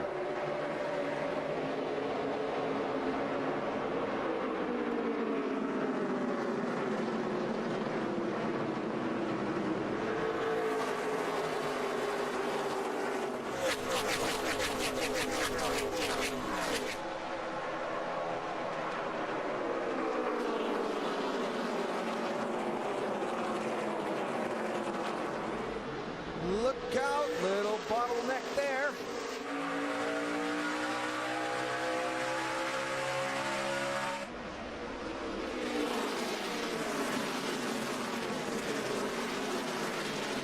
Ryan Truex in the 18, taking just right side tires on the caution. Sam Hornish in the 12, got 4, and he's in a hurry. You can tell that mixture of 2 tires versus 4 tires really bottles up the competition up in front.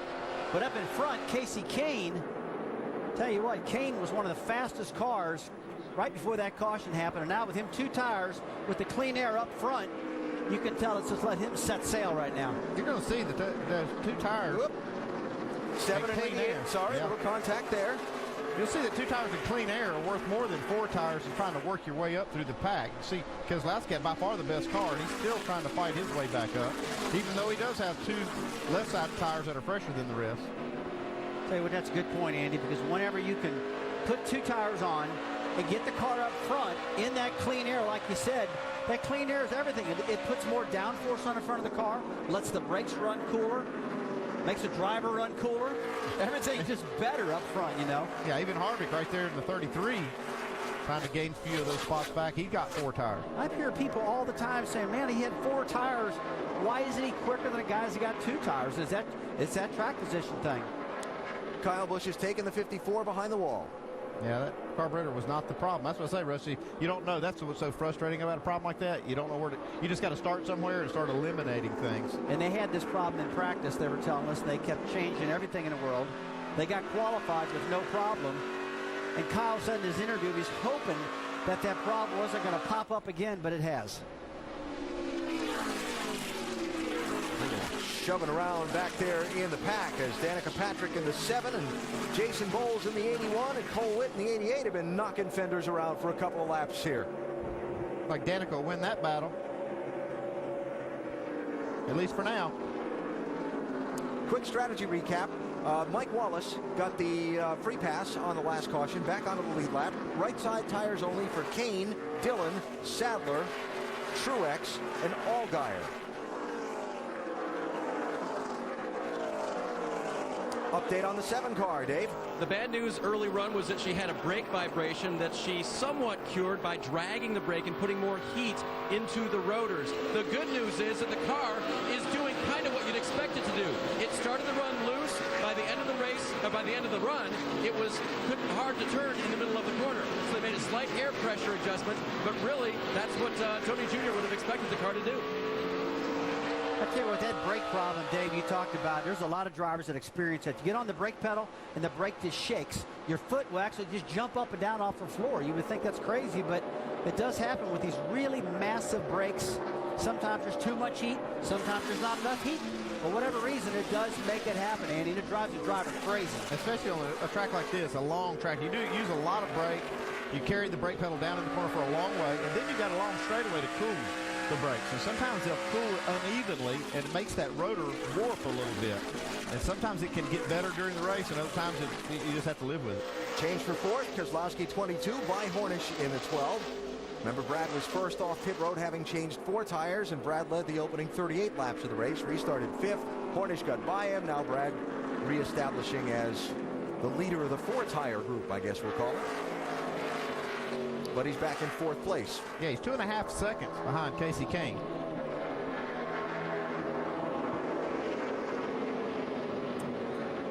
'31, Justin Allgaier running in 3rd after Jimmy Elledge made the strategy call on his pit stop. Jimmy Elledge's birthday today. What'd you say he was?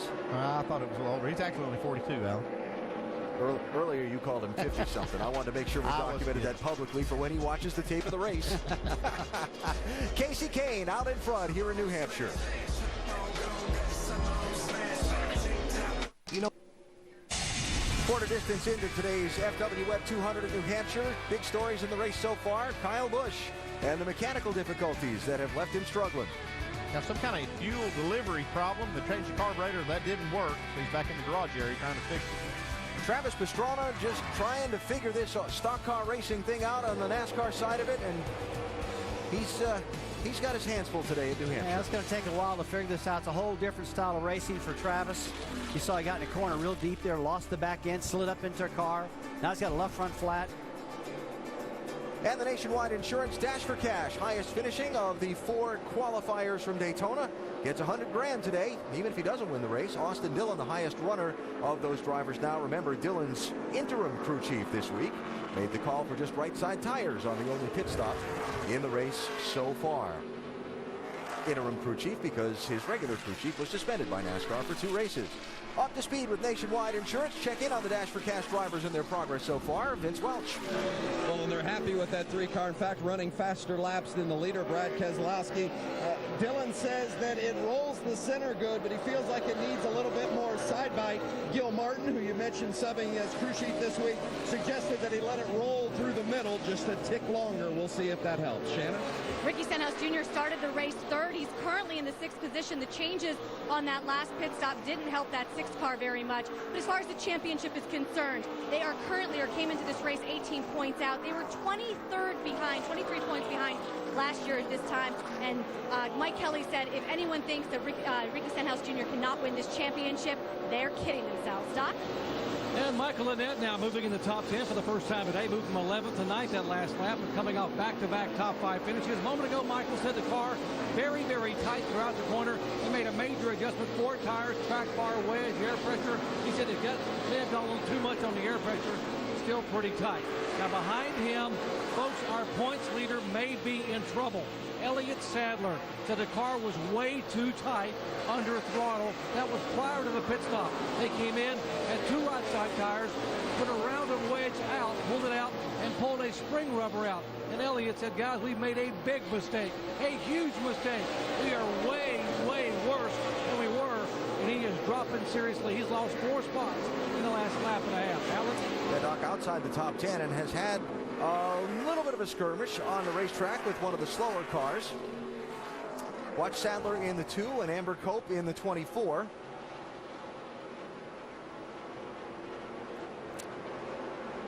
And Ryan Truex. Oh, he got run completely down in the grass. Yeah. He lost a lot of time, too. NASCAR does tell the rookie drivers to yield to the outside, to let the faster cars come around you to the outside. Yeah, yield to the inside. And that's kind of what she was doing, but it was just a little bit late, and it looked like that Sadler had just committed to go to the bottom. Yeah.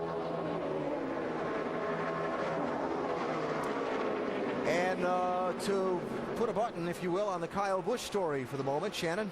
Well, Alan's still in the garage. The guys are hard at work. Kyle pulled it back here and he said, I want you guys to change everything that has to do with the fuel. They looked down there inside the car. They could not figure out what it was. So they took the fuel cell from the backup car and they have replaced it with the one that was in the primary. So that is what they're working on right now with the 54. And the NASCAR officials there looking on as well to make sure that everything's buttoned up like it needs to be before you let that car head back out onto the track. Casey Kane took over the lead with some strategy on the only pit stop so far. He's out in front of Austin Dillon, who runs second by 2 seconds. Valley View. Don't forget, after our Nationwide Series coverage is done, tonight, 7 Eastern time after Sports Center, the Global Rallycross Championship from here at New Hampshire. Yeah, they'll bring the ramps out and convert the place into a rallycross course, and you can see it at 7 Eastern. Mopar Mile High NHRA Nationals from Denver next weekend, qualifying 2:30 Eastern next Saturday, ESPN2, and the finals next Sunday at 7 Eastern on ESPN2. Also next weekend, the American Le Mans Series Grand Prix of Mosport at 1 Eastern time next Sunday on ESPN2, and we'll be on with NASCAR Nationwide Series racing next weekend from Chicago. The STP 300 from Chicagoland Speedway. That's at 2 Eastern time next Sunday. Here in New England at New Hampshire Motor Speedway. One caution so far in the first 71 laps of the NASCAR Nationwide Series race at New Hampshire Motor Speedway. Brad Keselowski led the first 38 laps. Casey Kane took over the lead after some strategy on the only set of pit stops today, and he is out in front now. Here's a little look, kind of a recap at how that strategy worked or didn't work for some. Yeah, it worked great for Casey Kane and Austin Dillon. They had the clean air, remember. They started up front with those 2 tires, and that's worth a lot. Elliott Sadler, Ryan Truex, they were back in the pack a little bit on their 2 tires, and I don't know what's going on with Elliott Sadler. He's not up to speed, what you would assume him to be right now or expect him to be. There is Elliott back in 11th position. Sounded like maybe they had that first set of tires they adjusted to, and when they changed tires, the car was totally different. Yeah, his car's been about a half a second off the pace most of their day, and it's sometimes more than that. I was looking down earlier, Andy. He was 3/4 of a second off the leaders. That's when Shannon said he was making some adjustments and might have went the wrong way with his adjustments. But, you know, a lot of times when a car runs like this, it was just not right before they started the race. They just didn't get the setup right, and they just flat missed it. I tell the guys every now and then when I was driving, I say, guys, today, we just missed it. And I think that's how it's happened to Elliott. 18 Ryan Truex, 11 Brian Scott there in order. That is all for position 11th, 12th, and 13th. Check in on Elliott Sadler, see if there's a further update there, Doc. Well, Rusty may be right. They may have missed it, but just a moment ago on the radio, Elliott came in and said, guys, it's the same thing we have had the last 2 weeks. We got something going on with the front end. The front end of the car just goes away. And it's exactly what we've had happen the last 2 weeks. Daytona and, of course, Kentucky. So the car just goes away. I don't know what it is, but it's a handful out here. So apparently they've got some serious front end geometry issues. The first thing I would do after this race, I'd be go talking to Kevin Harvick, ask Kevin Harvick how his car ran, go to Austin Dillon, see if they experience the same problem, because they're exactly the same cars. The difference is, and Andy, correct me if I'm wrong, it's the crew chiefs just to the car, but with the driver saying it's doing. So the driver's going to give the correct feedback. If for whatever reason Elliott's given a little bit different feedback than the other 2 drivers are given, that's leading them down the wrong direction, that could be it. And this kind of continuing a theme, Sadler started out the season rocket red hot in that 2 car with a couple of wins in the first 4 races, but since then they've not been up front leading laps and contending for wins like we all kind of think they should be. I mean, they are leading the points, and Luke Lambert, great crew chief, very smart guy. I talk to him every week, and I think he's got a lot to bring to the table. But something like you said, Rusty, these 2, it's a team effort to get the car right. The driver and the crew chief have to be on one page. The crew chief really can't do anything more to the car than the driver tells him to do. But I think maybe they've got a little different philosophy than maybe some of the other teams. They got the same equipment, but the way they're applying it's a little bit different. Close call here just a second ago down the front stretch for Ricky Stenhouse Jr. and Justin Allgaier. 6 and 31 racing for 5th spot. Came up upon a lap car. Joey Gase in the 52. And it got a little tight. Let's see what happens here. Boy, they really got tight. It's not done yet. It's not done yet. It's tighter. Whoa. Oh, yeah. Now it's done. Stenhouse's Nationwide Insurance Dash for Cash on board. See, he gets a little run on Allgaier. Wants to try to make the pass going down the straightaway. Not quite enough room to stick it 3 wide. Clear. It's clear. Now. Yeah. Stenhouse in 6th right now, Shannon. And Ricky saying that those last changes they made on pit road were absolutely awful. He said the car is so loose, he keeps on spinning that right rear tire.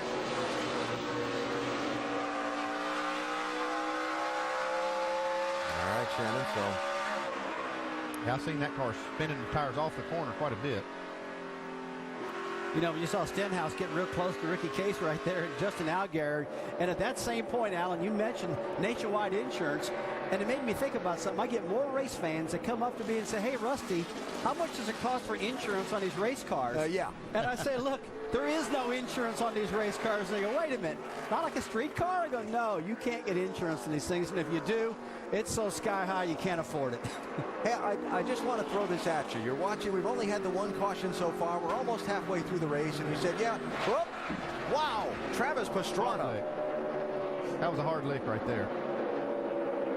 We had a flat tire and it just went down. That right front tire went down immediately, went straight right.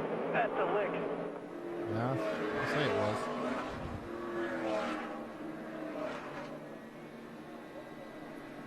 Motor caught on fire, should I restart?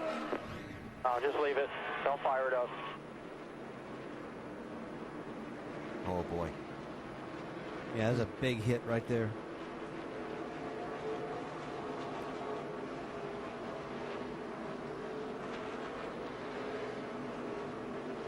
See, right there, right front goes down. No control. And he had damage from the first lap. Yeah, that damage from the initial start where he got damage on the hood and had a tire rub. Blew a left front earlier, now the right front. Stenhouse got a good look at that one. We'll get a car. And you'll open. With Pastrana. You can hear the tire blow. All right, guys, we're in the fence. Hard. Travis is running in 21st place, couple laps down. He's still got another race to do today. And pointing at the... He got a little fire, looks like, under the hood. Officials that something's not right underneath the corner of that car. Well, I tell you what, Alan, he is such a superstar. He just cannot get down on himself right now. He's a great driver, and he loves this NASCAR stuff. He can't give up on it right now. It's frustrating for him, I know it. Pit stop number 2 for the front runners.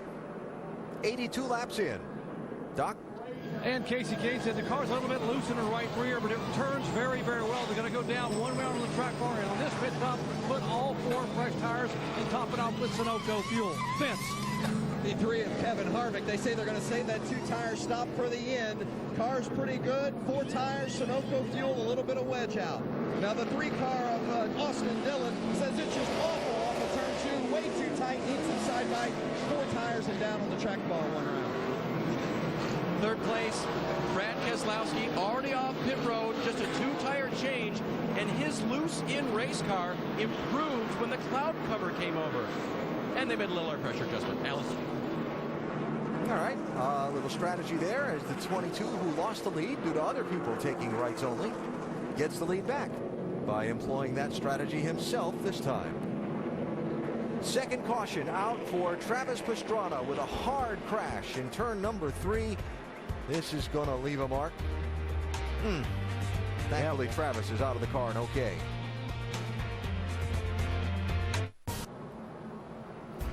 They are scenes that kind of don't necessarily fit together. The beauty and tranquility of the Lakes region of New Hampshire and the banging, grinded out racing at New Hampshire Motor Speedway. But tucked in the Lakes region is this very difficult mile racetrack for the NASCAR Nationwide Series. Is running 200 laps today, the Magic Mile. And we welcome you back to the FW Webb 200 at New Hampshire Motor Speedway. Remember, check out Race Buddy, enhanced coverage for select Nationwide Series races with more cameras than ever. Log on to NASCARNationwideSeries.com/RaceBuddy. Chuck Efaw is the rear tire changer for Casey Kane, who was the leader coming down pit road the last time, and he's carrying our over-the-wall camera today.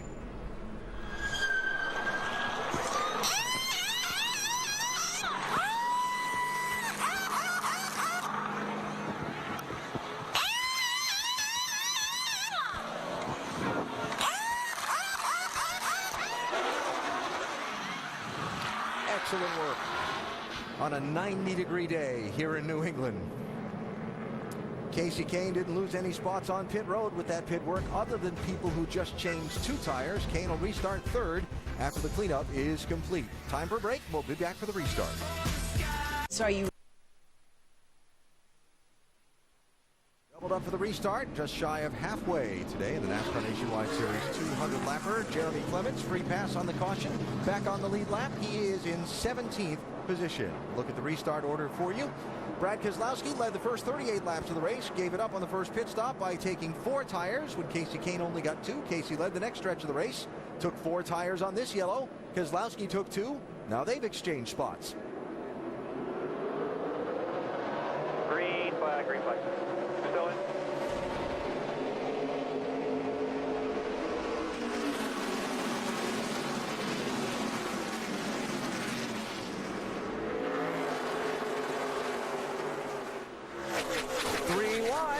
Kevin Harvick with an aggressive move to the bottom of Kane and Hornish.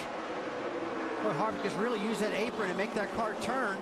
Doing a little bit more right now. That'll flat make that car turn better when you kind of de-wedge the car, I call it. It'll hook that front end better. As long as it don't get too loose up off the corner with these new tires, he can hold on for a couple laps like that. Brian Truex diving to the inside in 118 car.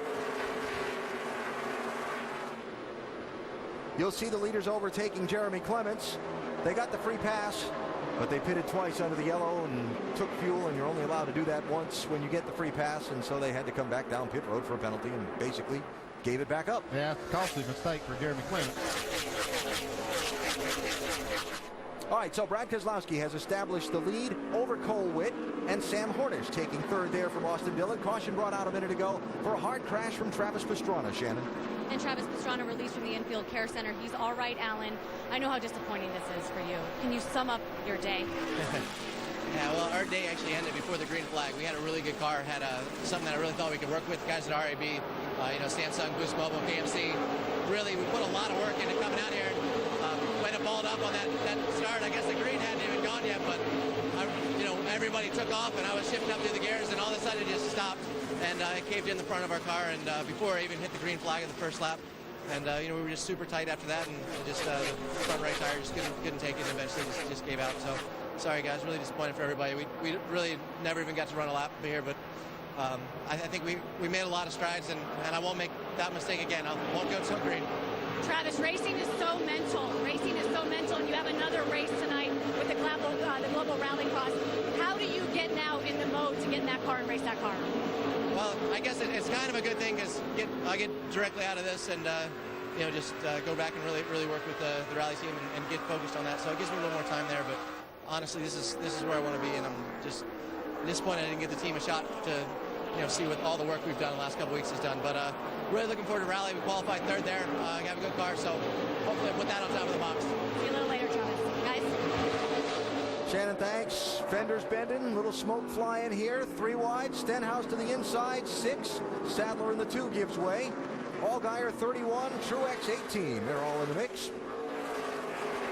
And Sadler continues to struggle in that deuce. Well, it looked like he was going to be able to make that pass on Allgaier and had a pretty good run going. And could get by Allgaier. Looks like he lost a few. Losing more. Ryan Scott in the 11. Michael Annett 43. Look out. Brian Scott kind of used him up. Tell you what, Elliott Sadler's up in that top lane, just really struggling, guys. Just can't get that car going. He's losing more positions now. And they've really got to talk to their teammates right now and really got to try to figure out what's going on in this thing.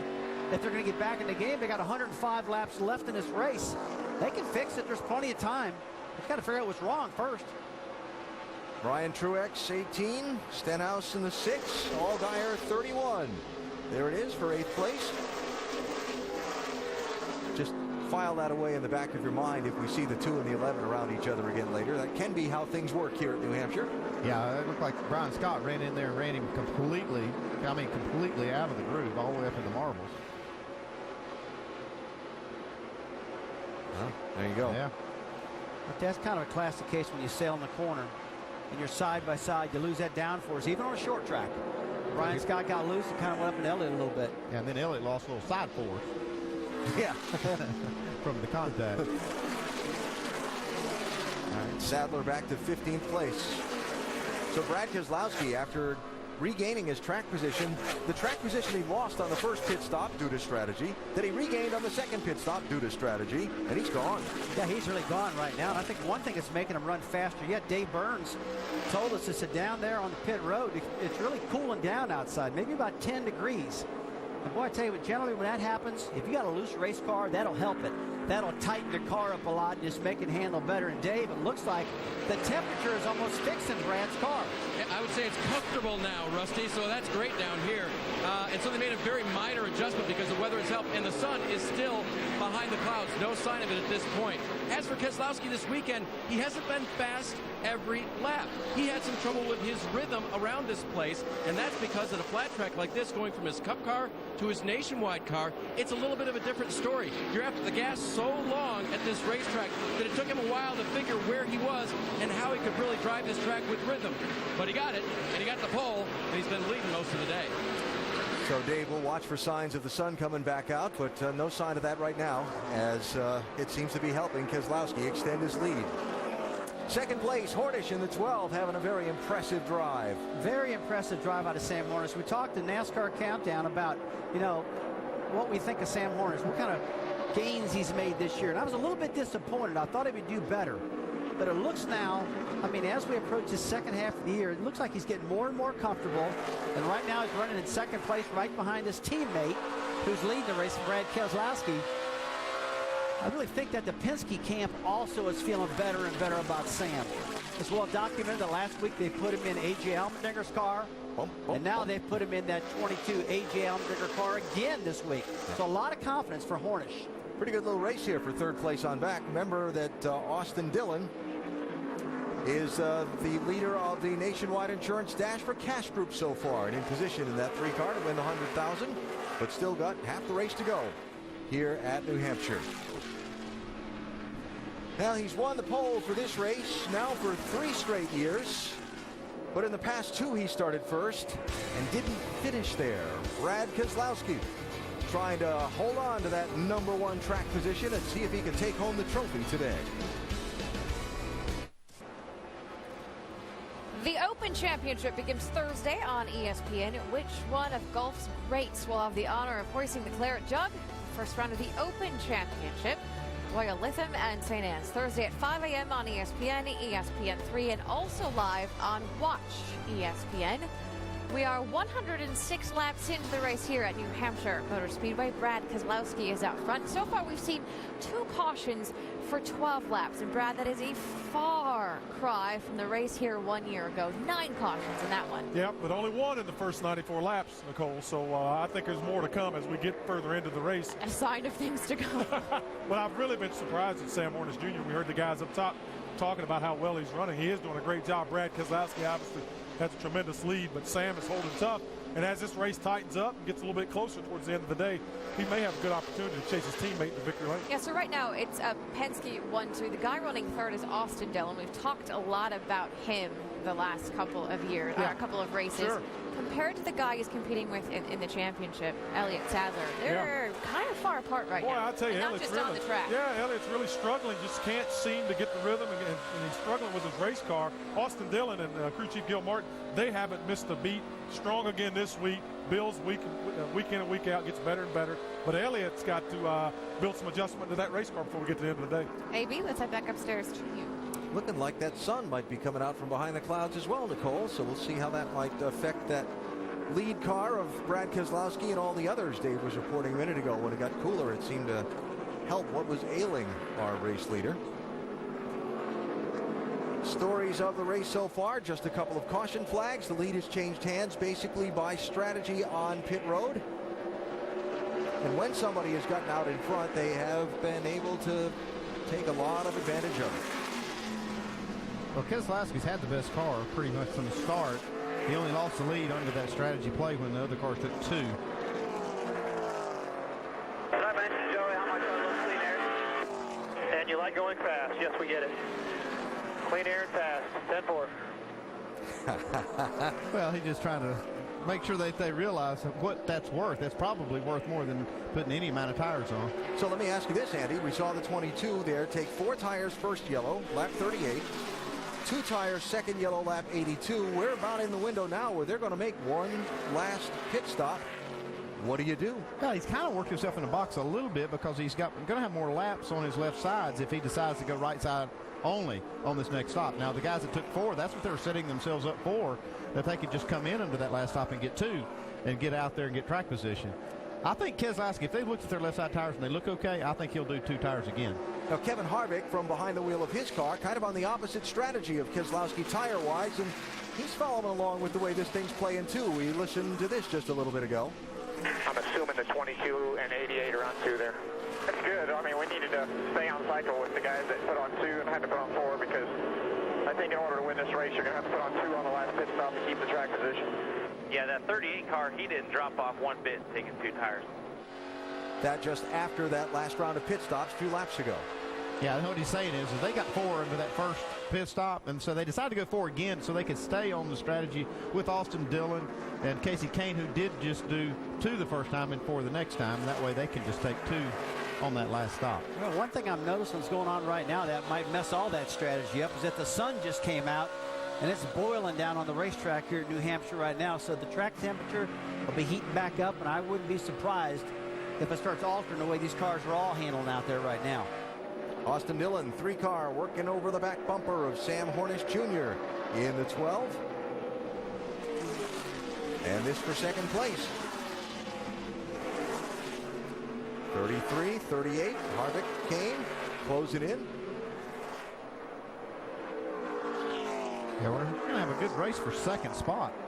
Keselowski's moved out by about 3 seconds. All these cars coming back together.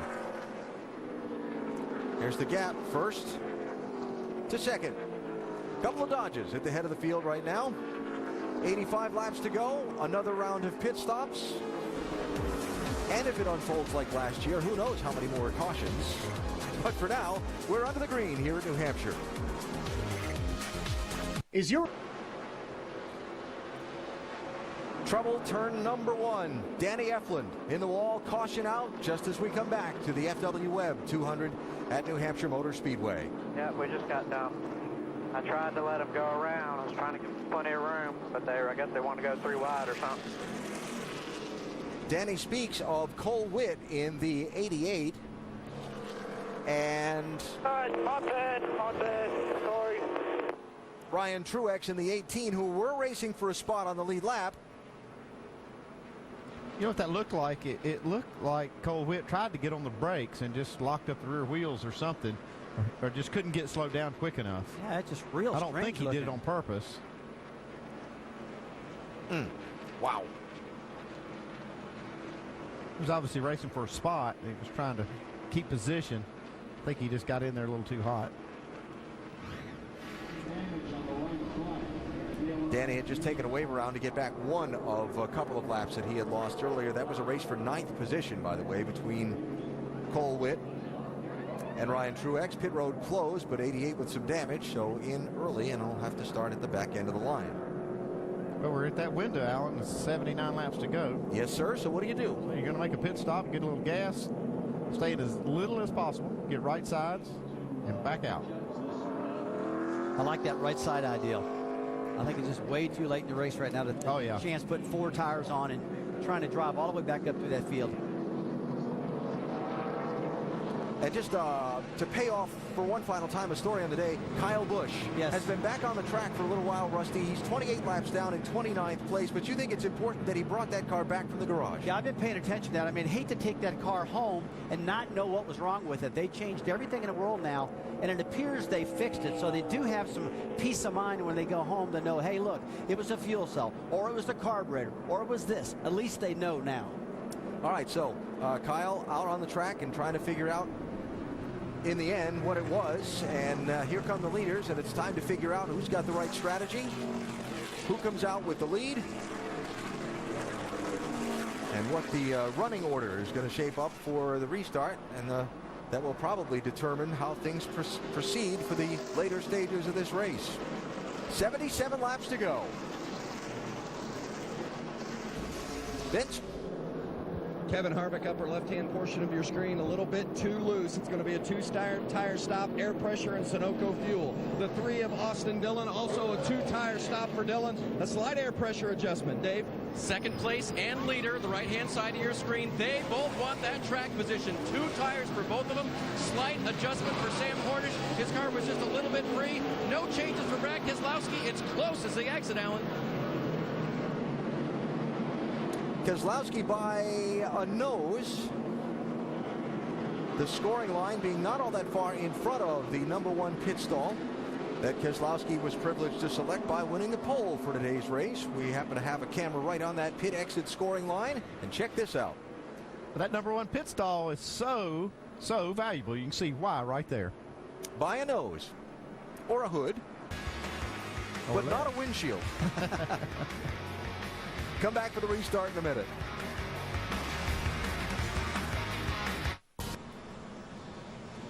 Still cleaning up under the third caution of the FW Webb 200 at New Hampshire Motor Speedway. Be sure to check out NASCAR.com for all your latest NASCAR information. 75 laps to go.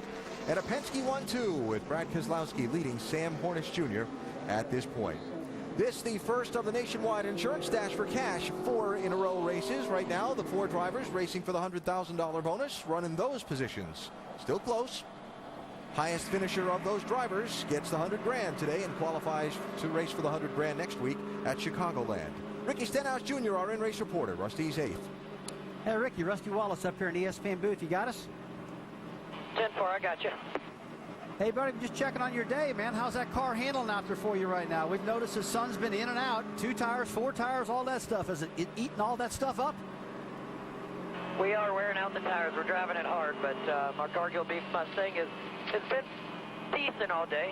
The first run was probably our best, but we're working on getting back there. We lost a little track position when the guys hit 2 tires, but we drove back up through there, and I think we're good to go on fuel, so we'll just start picking it off one at a time here and see how these 2 tires work out for us. Ricky, you've been just on the car throughout the day. Do you feel like you got it as close as it needs to be right now to drive this baby up to the front? You're picking a couple positions up on, as far as not positions for points, but you're like 18 or 19 points behind. Now you're 17, so you're itching away at it there. We've been a little loose, been a little tight, so hopefully Mike made the right adjustment here on this 2-tire stop to dial it in and go get these guys. All right, man. Thanks for talking to us. Have a great race. Thank you. Defending series champ Ricky Stenhouse Jr., our ESPN in-race reporter today in 8th position. Penske 1-2 up the front of the field. A lot of focus on Penske racing this week after last Saturday. A.J. Allmendinger being temporarily suspended by NASCAR after failing a drug test. The captain is here today at New Hampshire watching his 2 cars run today, as he will tomorrow. I drove for him for over 20 years, and for him to come on a Saturday race is very uncommon. He's a real busy guy, but you can tell that he really cares, and he wants to see how Sam's going to do. He's really thinking about that number 22 Cup car tomorrow. And knowing Roger like I do, he wants to be here for all the support that he possibly can. So it's real impressive to see Roger here, a real busy guy.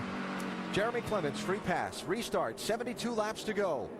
There are 18 cars on the lead lap, and it is Roger Penske's 2 Dodges side by side in the front row.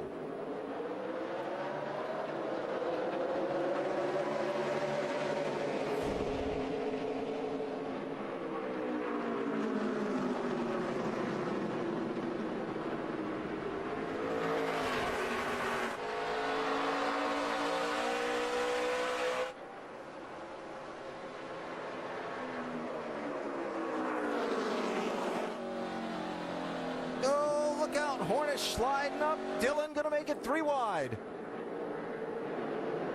And those restarts are tough, like I talked about earlier, Alan, getting the air pressure up and getting the heat in the tires. And you got to kind of hold on for dear life for about the first 5 laps until those babies come alive, you know. Well, Kevin Harvick didn't give him a lot of room right there. He pulled right down on the right side of him. Took all that side force out. Sam about lost it. We're with us earlier. Rusty talked about the first 5 laps after a restart being so difficult on a driver at this track. Alan, the cars are just moving all over the place in those first 5 laps, like I said, when the tires are getting happier. And you just got to drive through it. You got to be aware of it. You got to understand you're going to get beat up by the guys behind you, occasionally bumped into. And finally they settle in. The car starts handling better.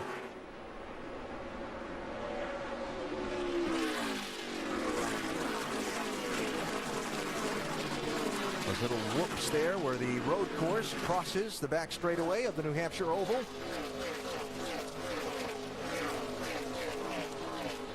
Always an interesting spot. See the front ends of those cars jump up and down when you see them coming at you down the backstretch. Yeah, Danica's an interesting spot in the middle, 3 wide. He's going to make the pass on Brian Scott and come out ahead of all these cars. Nice move. Puts Patrick into the top 10. Ahead of her, 31 Allgaier, 30 McMurray, 2 Sadler. It's like Sadler's feeling his oats again now and might have his car working a little better. Well, last pit stop, they had to do something to get it better because it was sure going the wrong direction. You know, talk about Danica right there. I got to give her a pretty good grade today. I mean, her lap times have been getting faster and faster as this race has went on. And that was a pretty gutsy move she just made a little while ago, taking it 3 wide and coming out ahead of all those guys. So she's shown a little aggression, and she needs to do that. Because we talked earlier in the show countdown about how she needs to close the deal, Andy. And she's got to get aggressive late in these races to close that deal. Well, she's running good. She's tracking down Elliott Sadler, the point leader, right now. Our GoDaddy.com onboard camera. 3, Dillon, 38, Kane. 4th place at stake here. Stenhouse Jr. in the 6, right in the mix. Onboard Dillon, the AdvoCare camera.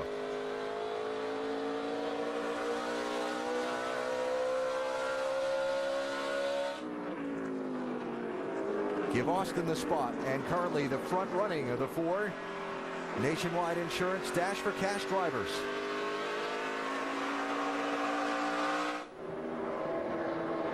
And what a cap to a difficult week it would be for that 3 team if they could take home the bonus today. You know, Alan, I can honestly tell you when I was driving, the money was never on my mind.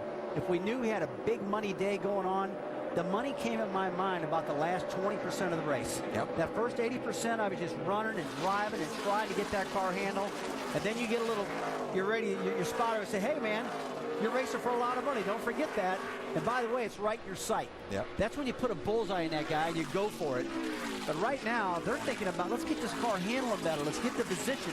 They're not thinking about money at the moment. We're not down to that last 20% yet. Hey, you're right. Vince, how about this 3 car? Yeah, they're pretty happy with it right now. They made an air pressure adjustment on the first stop, track bar adjustment on the second, no adjustments on the third stop, a 2-tire exchange. And remember, when you're talking about missing your crew chief, Austin Dillon has worked with Gil Martin before. He worked with Martin when Austin ran the Cup race at Michigan.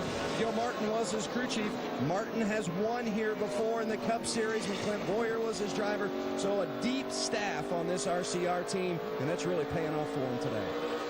Yeah, Vince, again, as we mentioned earlier in the day, with modern communications technology being what it is, yes, Danny Stockman's not allowed to be at the racetrack, but you can bet he's not out of touch with this race team between instant messaging and text messaging and Skyping and all that other kind of stuff. And just a plain old cell phone call. How about just plain old? Plain old, yeah. Low tech. Dillon trying to get 3rd from Sam Hornish Jr. Brad Keselowski's got the lead. Everybody wants it from him. We've still got 62 laps to go. Reminder that still a lot more racing to come from New Hampshire Motor Speedway today here on ESPN. Those ramps will be on this track in various places for the Global Rallycross Championship tonight at 7 Eastern. Next weekend, included in our ESPN Motorsports coverage, the Mopar Mile High NHRA Nationals qualifying next Saturday, 2:30 Eastern, ESPN2. And the finals next Sunday at 7 Eastern, ESPN2. Also, the American Le Mans Series runs the Grand Prix of Motorsport, 1 Eastern next Sunday on ESPN2. And this NASCAR Nationwide Series goes to the Mile-and-a-Half Chicagoland Speedway in Joliet, Illinois. Coverage of the STP 300 next Sunday, 2 Eastern, here on ESPN. You want to talk about those ramps. There's just something about a race car and ramps at a racetrack just don't sound right to me. No, your style was more going fast and turning left, not going up in the air and back down again. Every time you went up in the air and back down again, it didn't work out well. I landed in a hospital every time that happened. Brad Keselowski out in front, 55 laps to go. There's second place, Kevin Harvick, 33, trying to chase him down. hoping that maybe some of this lap traffic the leaders have been beginning to encounter will help him out. The view from the Barber Foods onboard camera. Now he's looking ahead at that 22, but also he has a car behind him that's coming pretty good. His teammate, Austin Dillon. I'm watching his monitor. I'm telling you, for about 10 or 12 laps, he has had the fastest car on the track. I've seen that a lot with Austin Dillon. He's just really close, a strong closer in these races. He can, if he's not up front, he's working his way to the front. He's running lap times that are comparable to the leader or better. And just for folks that aren't familiar with the terminology, Andy, the monitor you're talking about is the NASCAR timing and scoring monitor that shows each car's lap time and speed each lap of the race as it comes by us. Yeah, we've got some cool high-tech things, too, that every time they go by, it'll show me the top three. It puts a 1, 2, and 3 beside the 3 fastest cars every lap. So at a glance, we can see who is the quickest car.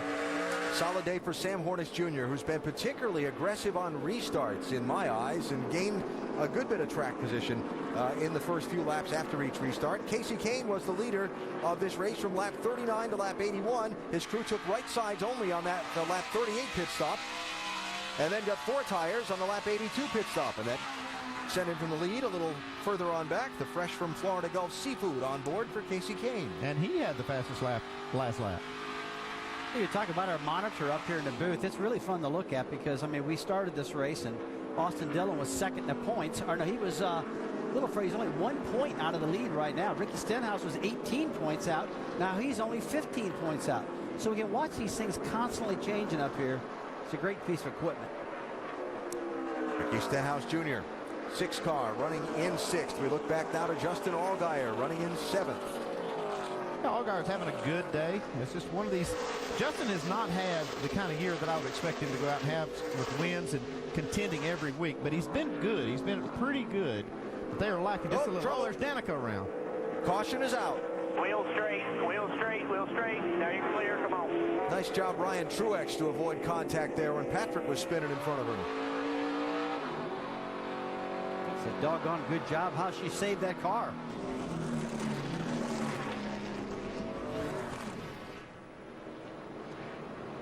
Danica running in 10th spot.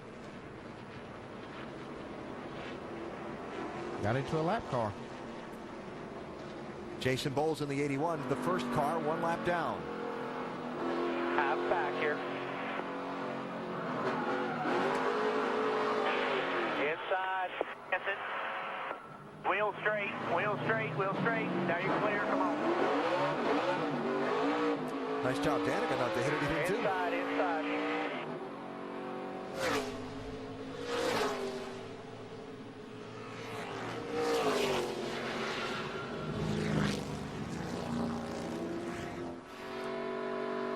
All right, so caution out, 50 laps to go.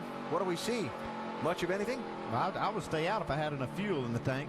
I think for sure see Danica come down pit road and put 4 tires on. But these leaders should be staying out. I can't imagine trying to give up any track position right now. Watch the lap times too. I was watching Keselowski's lap times. They're staying pretty good.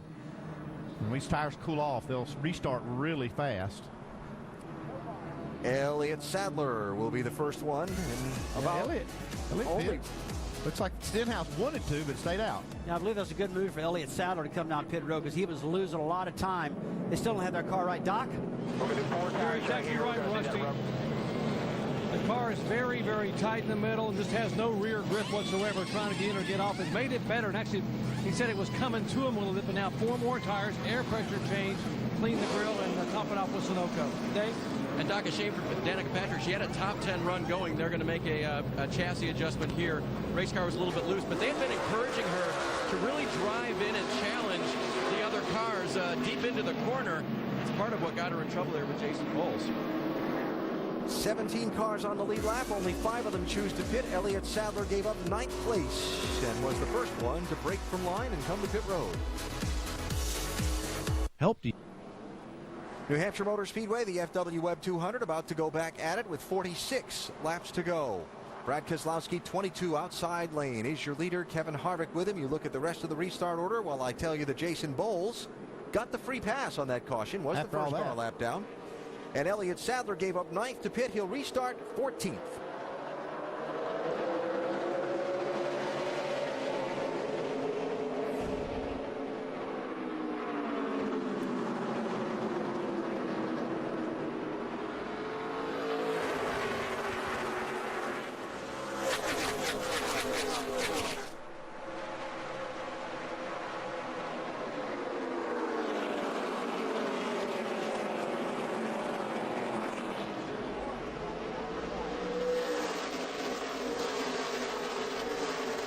Looking for grip, looking for running room anywhere you can find it. Kevin Harvick looking for the lead. Brad Keselowski looking to try and hang on to it. It's pretty interesting. You got the two Dodge drivers. You got the two Richard Childress teams right there. Then you got one of the lone Ford guys back, the Ricky Stenhouse, picking up right on the outside, coming in the screen. I think that outside lane is the preferred line, at least on cold tires when the tires cool down on these restarts. Well, we know these cars got a lot less horsepower than the Cup cars do, so if they keep that momentum going, Andy, on the outside, have the grip, that's the way to do it. Yeah, see, Austin Dillon was trying to work the inside on Sam Hornish, and he loses that spot and the spot to Ricky Stenhouse. And he had the fastest car on the track before the caution came out. Nobody made a pit stop for tires, so you assume he would still have what he had before. So new order at the front of the pack. 33 in front of 22. Kevin Harvick has seen enough for the back bumper of that Keselowski car for much of the afternoon. And now he's got it in his rearview mirror. Two Dash for Cash cars racing for a position. And here's another one. Another set of them racing for that spot. Stenhouse and Dillon 6 and 3. 4th and 5th place. And that will be to be the first of the Dash for Cash cars and first in line for the $100 grand. It's getting right down to it. 43 laps to go, so these cars are good. I'm sure Stenhouse has given everything he's got, but I think that Austin Dillon may have the better car. Not through there. The 3 car of Austin Dillon, the 33 of Kevin Harvick. The 2 teammate cars out of Richard Childress Racing have been solid throughout the day. And I agree with you, Andy. I've seen them first and second on their timing board up here in the booth many times today.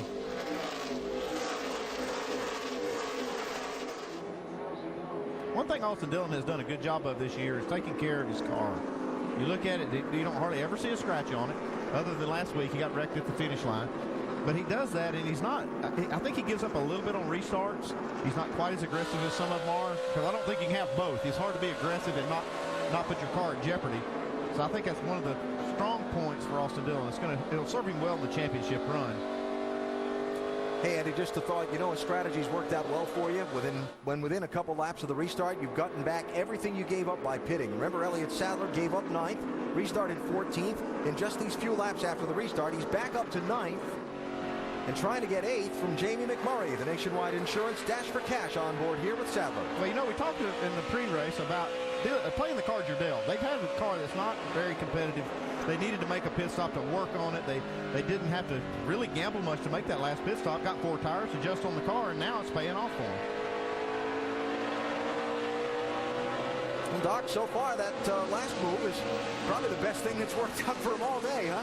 Yeah, absolutely. He goes back by McMurray for position. In the very first stop of the day, they pulled a rubber out of the rear, and that's when their problem started. Well, in that last stop a moment ago, in addition to the 4 tires, they put that rubber back in, and guess what? The 2 cars taken off the best it has been all day. So Elliott up to 8th position. And, as a driver, you're in that car going, well, I've been off a little bit all day long, but everybody in front of me's got no tires, and I got 4 tires, baby. I better drive this thing because they just gave me a gift. Yeah, he said, I've given spots up all day long. I'm going to take some now. That's right. Justin Allgaier next ahead for Elliott Sadler. Allgaier, the 7th place car. So how about Kevin Harvick taking advantage of that restart and getting out in front and trading that track position with Brad Keselowski. And now it just put the shoe on the other foot. Keselowski cannot hardly close this gap between him and Kevin Harvick because it's so air dependent. This track's so flat and so dependent on aero downforce to make lap time. And now Kevin has all the clean air. Well, you hit the nail on the head on that one. I mean, last time by Kevin Harvick at 30.13. Brad Keselowski at 30.29. So quite a bit slower right now. Not quite a bit, but over a tenth of a second. And on a track this size, that's quite a bit. And the interesting exchange on that restart with 46 laps to go a minute ago, because Brad Keselowski was the control car. He chose the outside lane. And we talked about how it looked like the outside lane was the one that was moving better on the restarts, but Harvick just got going and then just got a little boost. By his teammate. Gave him a little shot.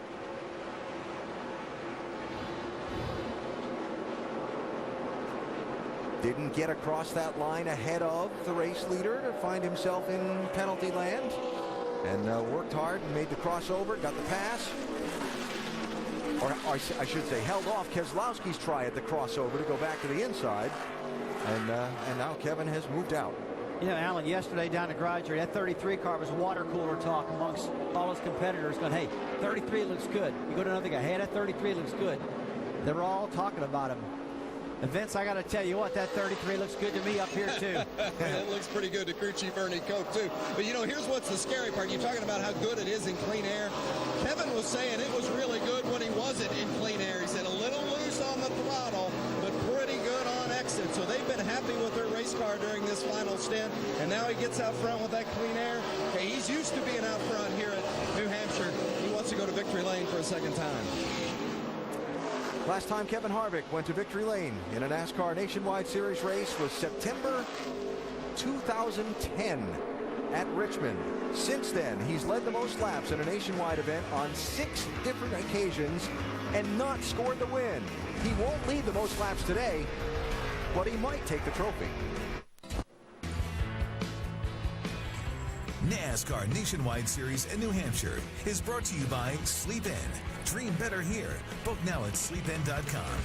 And Peak Performance Electronics. Inside, outside, all around your car. When you peak, you win. One of the highlights of the summer sports scene in New England. NASCAR weekend at New Hampshire Motor Speedway. Sprint Cup Series will be back again in September for a race in the chase. But for today, we focus our attention on the NASCAR Nationwide Series in the final 28 laps of today's F W Webb 200. Kevin Harvick leads. Brad Keselowski second. Here's the race for third. Sam Hornish Jr. and Austin Dillon. Now Dillon by Stenhouse Jr. to be the leading runner for that Nationwide Insurance $100,000. That's not good enough either. He wants another spot from Sam Hornish. He wants that third spot. What a week it's been for Dillon and this 3-team. Actually, what a couple of weeks it's been. Of course, got that first career win at Kentucky Speedway a couple of weeks ago. After the race, a problem in post-race tech that forced them to receive a penalty from NASCAR. Went to Daytona, qualified blazing fast, had his time disallowed, a penalty that in the end resulted in the suspension of his crew chief and car chief for a couple of races and another 6-point docking. Dillon finds himself second in the championship entering today instead of leading because of 3 points penalties that he and this team have received during the course of the year. They are on a campaign to show that it's all good. I agree with Rusty in the countdown show. He was talking about Austin Dillon. Now, he has nothing to do with any of those penalties, and it shouldn't tarnish anything he's done so far. The thing at Kentucky that actually was in the wrong direction for performance, but they got penalized for it. And that qualifying incident at Daytona, I'm not sure about all that, but I'll guarantee that man right there is going to get things straightened out over there, and they'll be on the straight and narrow the rest of the year. Richard Childress sporting the Charlie one-horse hat like his grandson's been wearing around the racetrack. Said he wears it for good luck. Last week we had him on as our in-race reporter and said he was going to wear that hat all night for good luck. He's got it on again today. All this going on 3 seconds behind leader Kevin Harvick. You know, man, you talk about those penalties. In my mind, those are minor things. It's nothing major, like you got a real light car or a big engine or soft tires or something like that. These are minor things that happen in this 3 car. There's a gap first to second. But it's still about the details. You got to, you know, the parameters that you have to work in. NASCAR makes it very, very clear, and you have to stay inside that. And when you don't, you get penalized. You pay the price, and they have done that. No, we've talked a lot about him today, but just this point on Sam Hornish Jr. over the last month and a half, very slowly but steadily creeping into the championship picture in the NASCAR Nationwide Series. Kind of been capped at his finishes, not getting the top 5s with the regularity he'd like, and certainly not getting the wins with the frequency he would like. The 1 win in the Nationwide Series for Sam last November in Phoenix, but steadily and solidly every week, 6th to 8th, now creeping up 4th to 6th, and inserting himself into that championship picture. And those finishes have kept him in it, as we saw right there. But he won't be the champion without going out winning some races. And they got to step up their performance just a little bit, another notch. He's good today. He's running third. He might lose that spot here at Austin Dillon. But he's got to step it up and be able to win. And look at Keselowski now has really closed the gap on Harvick. In traffic. What in the world? Look at that run he's got. I mean, it's like Kevin just put the brakes on. Something's wrong. Yeah, there's got to be something wrong with that 33. Oh, yeah. Something's definitely happening.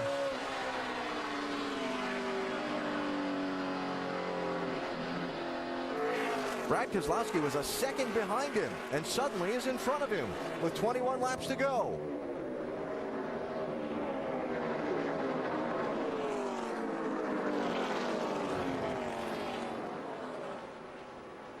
Harvick, he's all mired in lap traffic. Oh, my. Oh, there you go. Oh, He's yeah. lost all his momentum.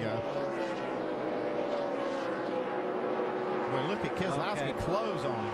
Okay, it makes sense That's now. why it looked like something was wrong. I actually thought that Kevin had a electrical problem, a tire or something, but looks like it was just a momentum problem. A lap traffic problem. Yeah. So he won't be happy about that. Amber Cope in that 24 car. So now Kevin Harvick again looking at the back bumper of Brad Keselowski's 22.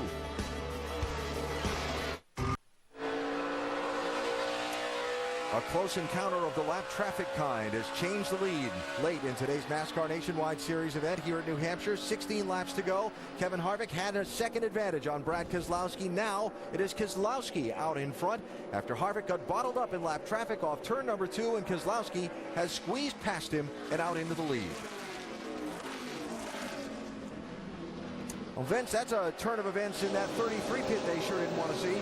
Boy, it was surprising for everybody, even crew chief Ernie Cope, who stood up and looked almost like he was waiting for Kevin to say something was wrong. I asked Ernie. Ernie said nothing's wrong. He just got caught up in the traffic, lost his momentum, and Harvick did not say a single word on the radio, and that may be as indicative as anything. I bet he's mad as a bull right now. He's trying to make this ground back up, get that lead back. Unfortunately, that 22 car has been pretty sporty all day, unfortunately for Kevin. This gives me flashbacks to Dover, Delaware with Ryan Truex, where he's dominating, runs up in a lap car. Here comes Joey Logano, passes him, and he loses the race. Yep. Same thing with Kevin right now. He's just going to have to get back up there and pass Keselowski because he's had a faster car.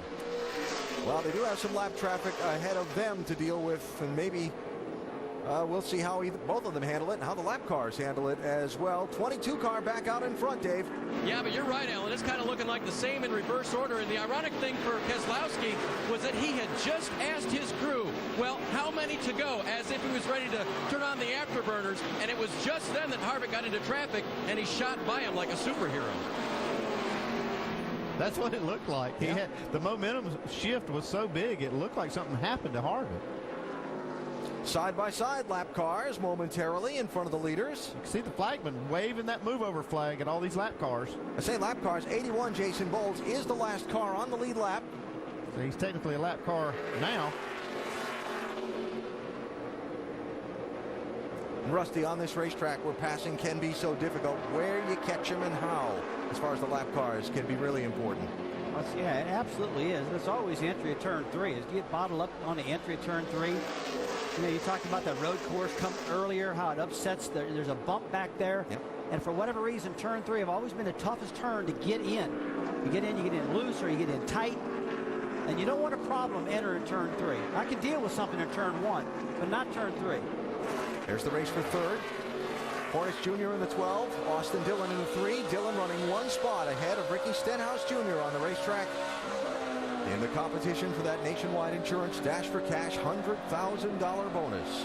Stenhouse has made just a couple of runs to the back bumper of the 3, and then Austin's able to pull a little bit of a gap, which he has now. I think Austin would feel a whole lot better if he could get by Sam Hornish and have a little buffer for that $100,000. 10 laps to go.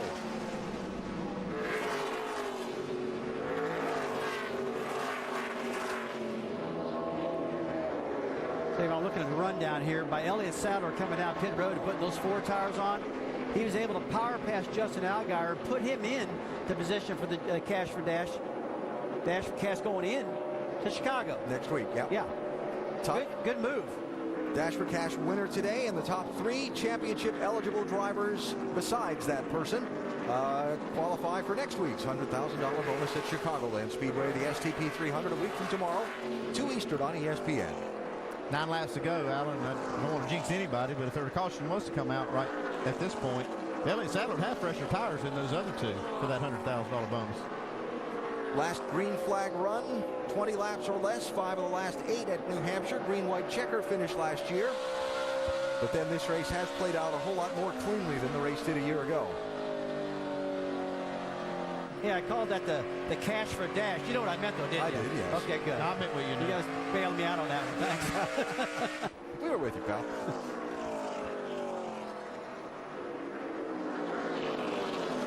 What a nice job today for both these drivers, Hornish and Dillon. Dillon looking for some running room inside and for 3rd place.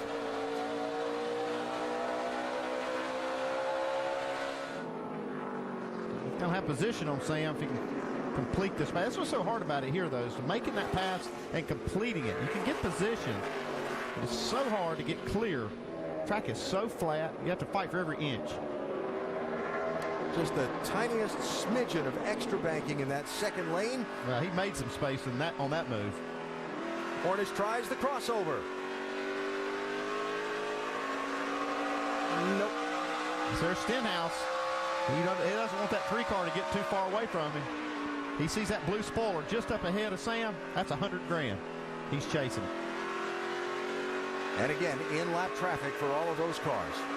Boy, Rusty, when it's that close, you can reach out and touch it. You can right now. You know, I told you about the last 20% of the race. You're thinking money. Now these guys are thinking about that $100,000. And they're also thinking about, hey, am I locked in for next week, too? 5 laps to go here. Not missing anything up front. Couple of car lengths still between Keselowski and Harvick, 22 and 33.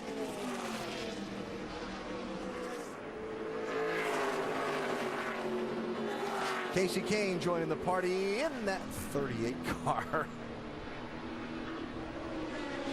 I just started to say that Kevin Harvick's going to have to pull a Hail Mary to get around Keselowski, but this last time by, 0.2 of a second faster than Brad. That's quite a bit. And now the race for 4th, as Austin Dillon has gotten clear.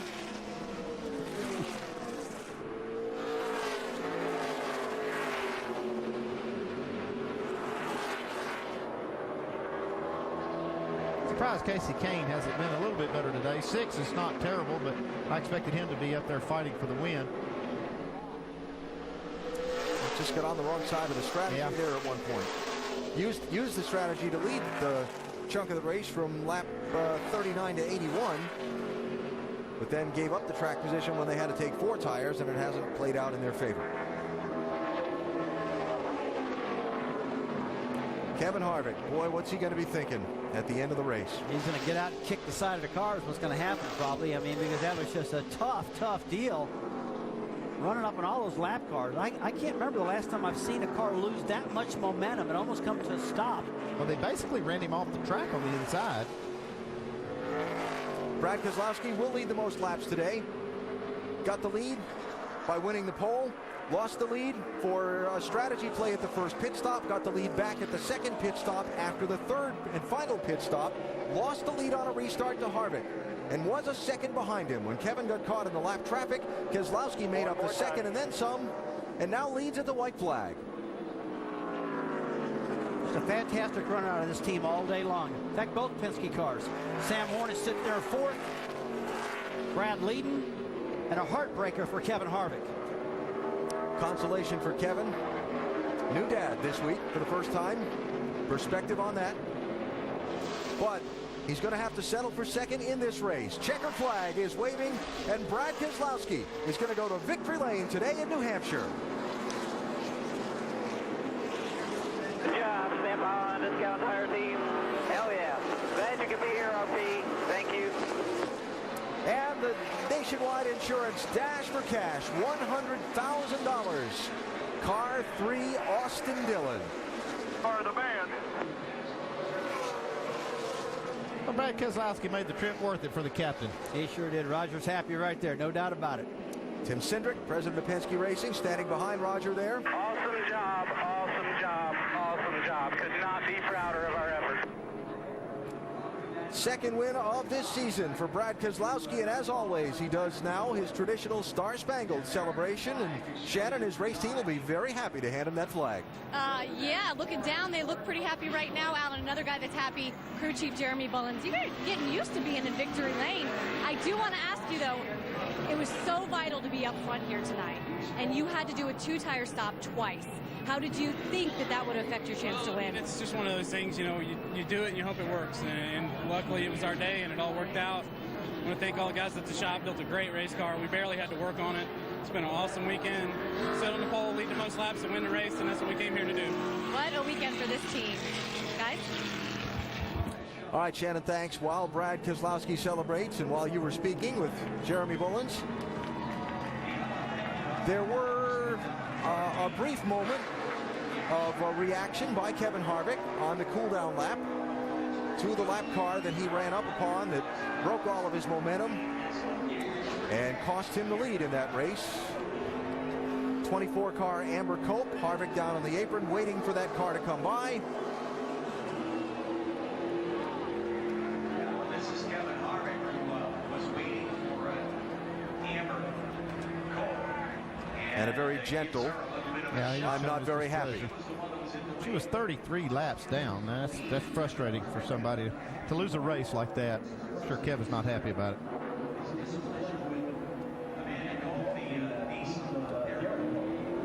It's not like Brad Keselowski didn't earn it, though. He was ready to move when the opportunity presented itself, and he had a great car all day. Like I said, led the most laps. While we wait for Keselowski to come back around to victory lane, let's hear from some more of the top finishers, or some of the top finishers in today's race. And how about Kevin Harvick? He has to settle for second, Vince. Well, Alan, and you guys documented it with the replay and the identification. But Kevin, how disappointing is that to had a lapped car come into play in that regard? Well, the first thing I want to do is just thank all my guys on this Barber Foods Chevy. You know, they gave us a chance to win, and I don't know. I mean, you know, the 24, every time you come to her, she doesn't know whether she's going high or low, and looked like she went up, so I committed to the bottom, and here she came down. So it's not one of those deals. It's somebody who shouldn't be on the racetrack that has no clue what they're doing in a race car. She wants to be Danica Patrick, but she can't hold her helmet. So it's I don't even know who it is, to tell you the truth. But it is what it is. My guys did a good job. We had a good race, and it just came up short. Thanks, Kevin. Alan? Again, turning moment of the race with 21 laps to go when Kevin Harvick ran up on the lap car of Amber Cope. Austin Dillon finished third. $100,000 to Austin Dillon, the Nationwide Insurance Dash for Cash winner today, Doc. And he climbs out and is going over to congratulate his crew. Austin, round one of the Nationwide Dash for Cash goes to you, buddy. $100,000. Congratulations. That's a lot of money, man. That's awesome.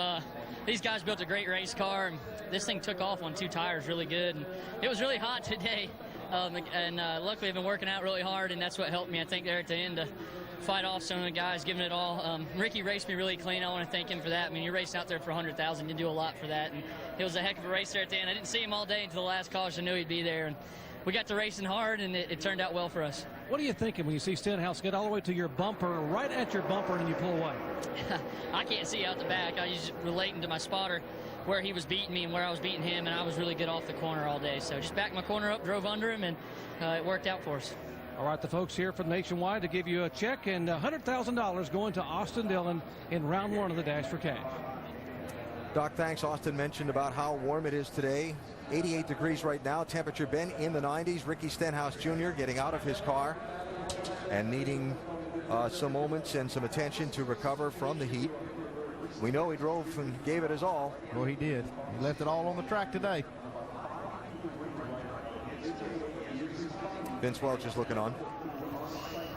Guys, when he got out of the car, and remember, Ricky's been sick since last week. In fact, his crew chief, Mike Kelly, who you see there, been over Ricky, told me earlier today that Ricky had lost 9 pounds in the last week battling strep throat. Ricky got out of the car, at that point looked as though he was not going to be able to stand under his own power. Eyes kind of rolled in the back of his head, and he went down. Guys were there to catch him. Shortly thereafter, Ricky came right to and was responsive. So as you can see now, he is conscious, and attention being served to him by the medics immediately after he got out of the race car. But the good news is he is conscious, alert, and communicating with Crew Chief Mike Kelly and the medics here on staff. All right, Vince, thanks.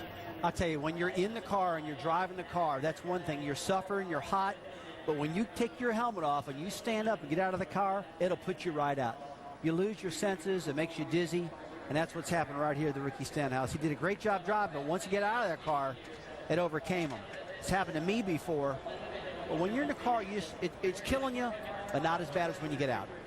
You're so focused in. Stenhouse Jr. there on his feet. And we'll get some further attention there. And a great drive to 5th place today for the defending series champ. Great drive today as well for the man in victory lane, Brad Keselowski, your New Hampshire winner.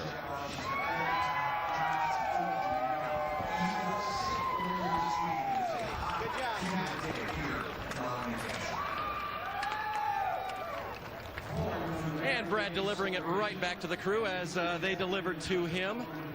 And I'm telling you, Brad stayed in the car a couple minutes there, took a nice cold towel to his face. Brad, Ricky Stenhouse passed out on pit road. You won the race out there. How tough was it today? It was hot, but, you know, that's racing, man. It's not supposed to be easy, but what a great day for this team. Thanks, Roger. Just a great car. We went to Richmond and struggled with this team really bad. And my guys took it to heart and went testing without me, with Parker Kligerman driving a Truck Series Penske Development guy. And they went out to Milwaukee and worked their butt off.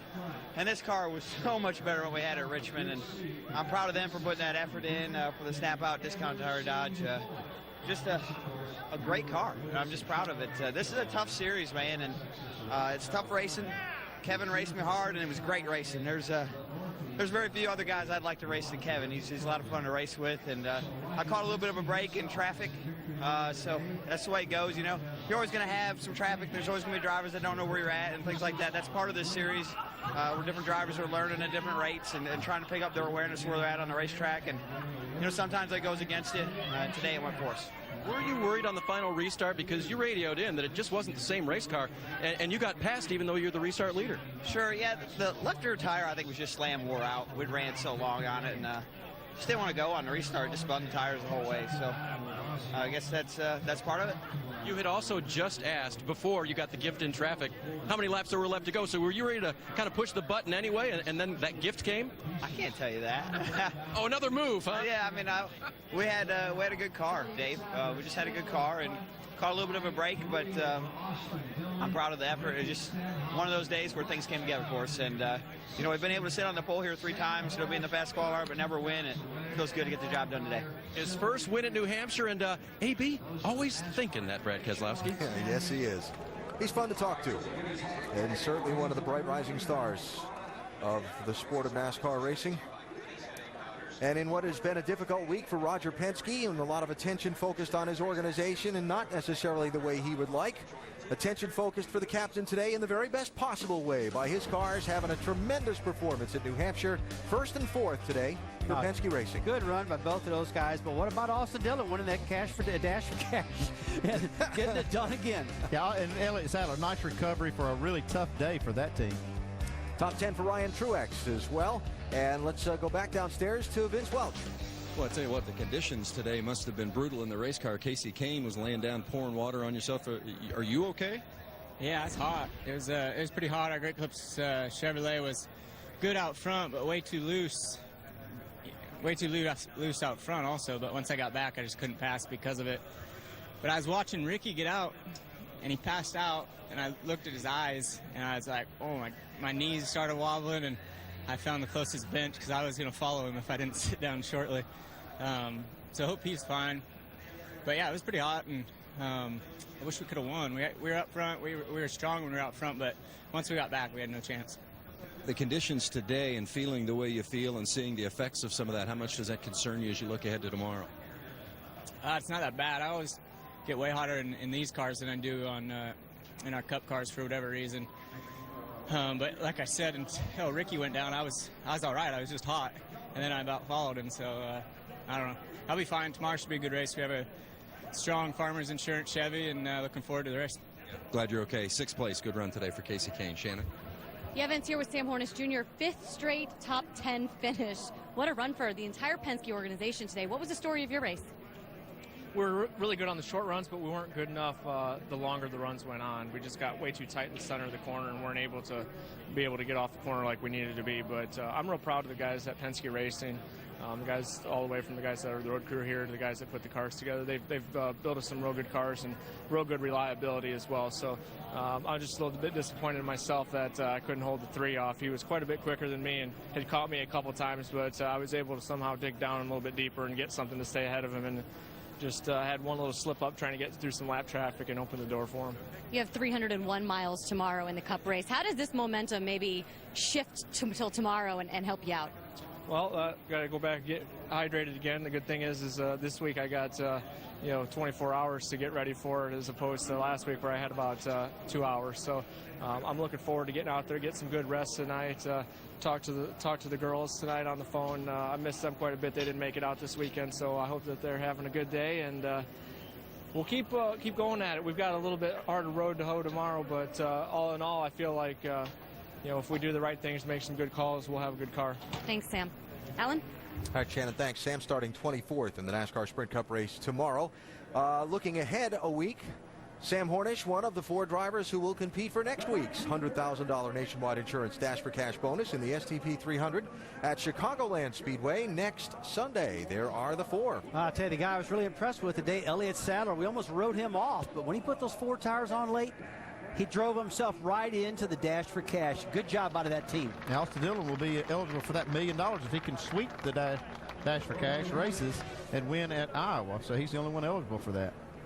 And we look ahead to the upcoming races, and the first 3 on this list that you will see are the remaining races in that Dash for Cash competition. Chicagoland, of course, the Brickyard, and Iowa Speedway nationwide at the Brickyard. Part of the Super Weekend there, along with the Rolex Grand Am Series, and of course, the NASCAR Sprint Cup Series, and look forward to that one in just a couple of weeks. Montreal, Watkins Glen, a lot of great racing upcoming for the NASCAR Nationwide Series. Big day today for the captain, Dave. Well, and suffice it to say, Alan, these are the kind of headlines that the car owner really, really appreciates. Your 25th win in this series. What was it like to watch Brad do that today, especially when it looked like he might not get there? Well, I think with a dominant car like that, and Harvick is such a tough racer, and he got ahead of us, and without the traffic, he might not have had the victory. But great job by the team to snap on, and you can see we really pulled together this past week with all the adversity we've had. So I just love it, and it's great to be here in New Hampshire, and I can't say enough what job that Brad's doing for us. Big win for the captain here in New Hampshire. Dr. Jerry Punch? Back here at the medical center, we want to update Ricky Stenhouse, who's, you heard he'd been sick for about 4 or 5 days, lost a lot of weight. Prior to the race today, he was drinking Pedialyte, which is an electrolyte solution that we use in the ER to try to get fluids, sodium, potassium chloride back in a driver. He tried to chase the fluids, couldn't keep up with it, dehydrated, passed out or almost passed out by the car. He's now been taken to the medical center behind me. But on the way in, Ricky was able to sit up on the stretcher, talk to the EMS personnel, emergency personnel. Jack Roush has gone in, Mike Kelly has gone in. So Ricky able to talk and communicate. What they will do inside now is put an IV in and give Ricky some fluid that he couldn't get in orally before the race. He's really dry and dehydrated, got a case of fluid. It will get him now hydrated back up over the next hour to 90 minutes. Alan? Doc, thank you for that update. Gotten one out today, Ricky Stenhouse Jr. and all the Nationwide Series drivers on a 90-degree day here in New Hampshire. Brad Keselowski celebrating the win. Sprint Cup Series with 301 miles here tomorrow. Then the Nationwide Series on next Sunday at Chicagoland Speedway for the STP 300. Sports Center is next. It was a late race twist of plot at New Hampshire today. Looked like Kevin Harvick had wrestled the win away from Brad Keselowski, but lap traffic and Brad took advantage to take the checkers.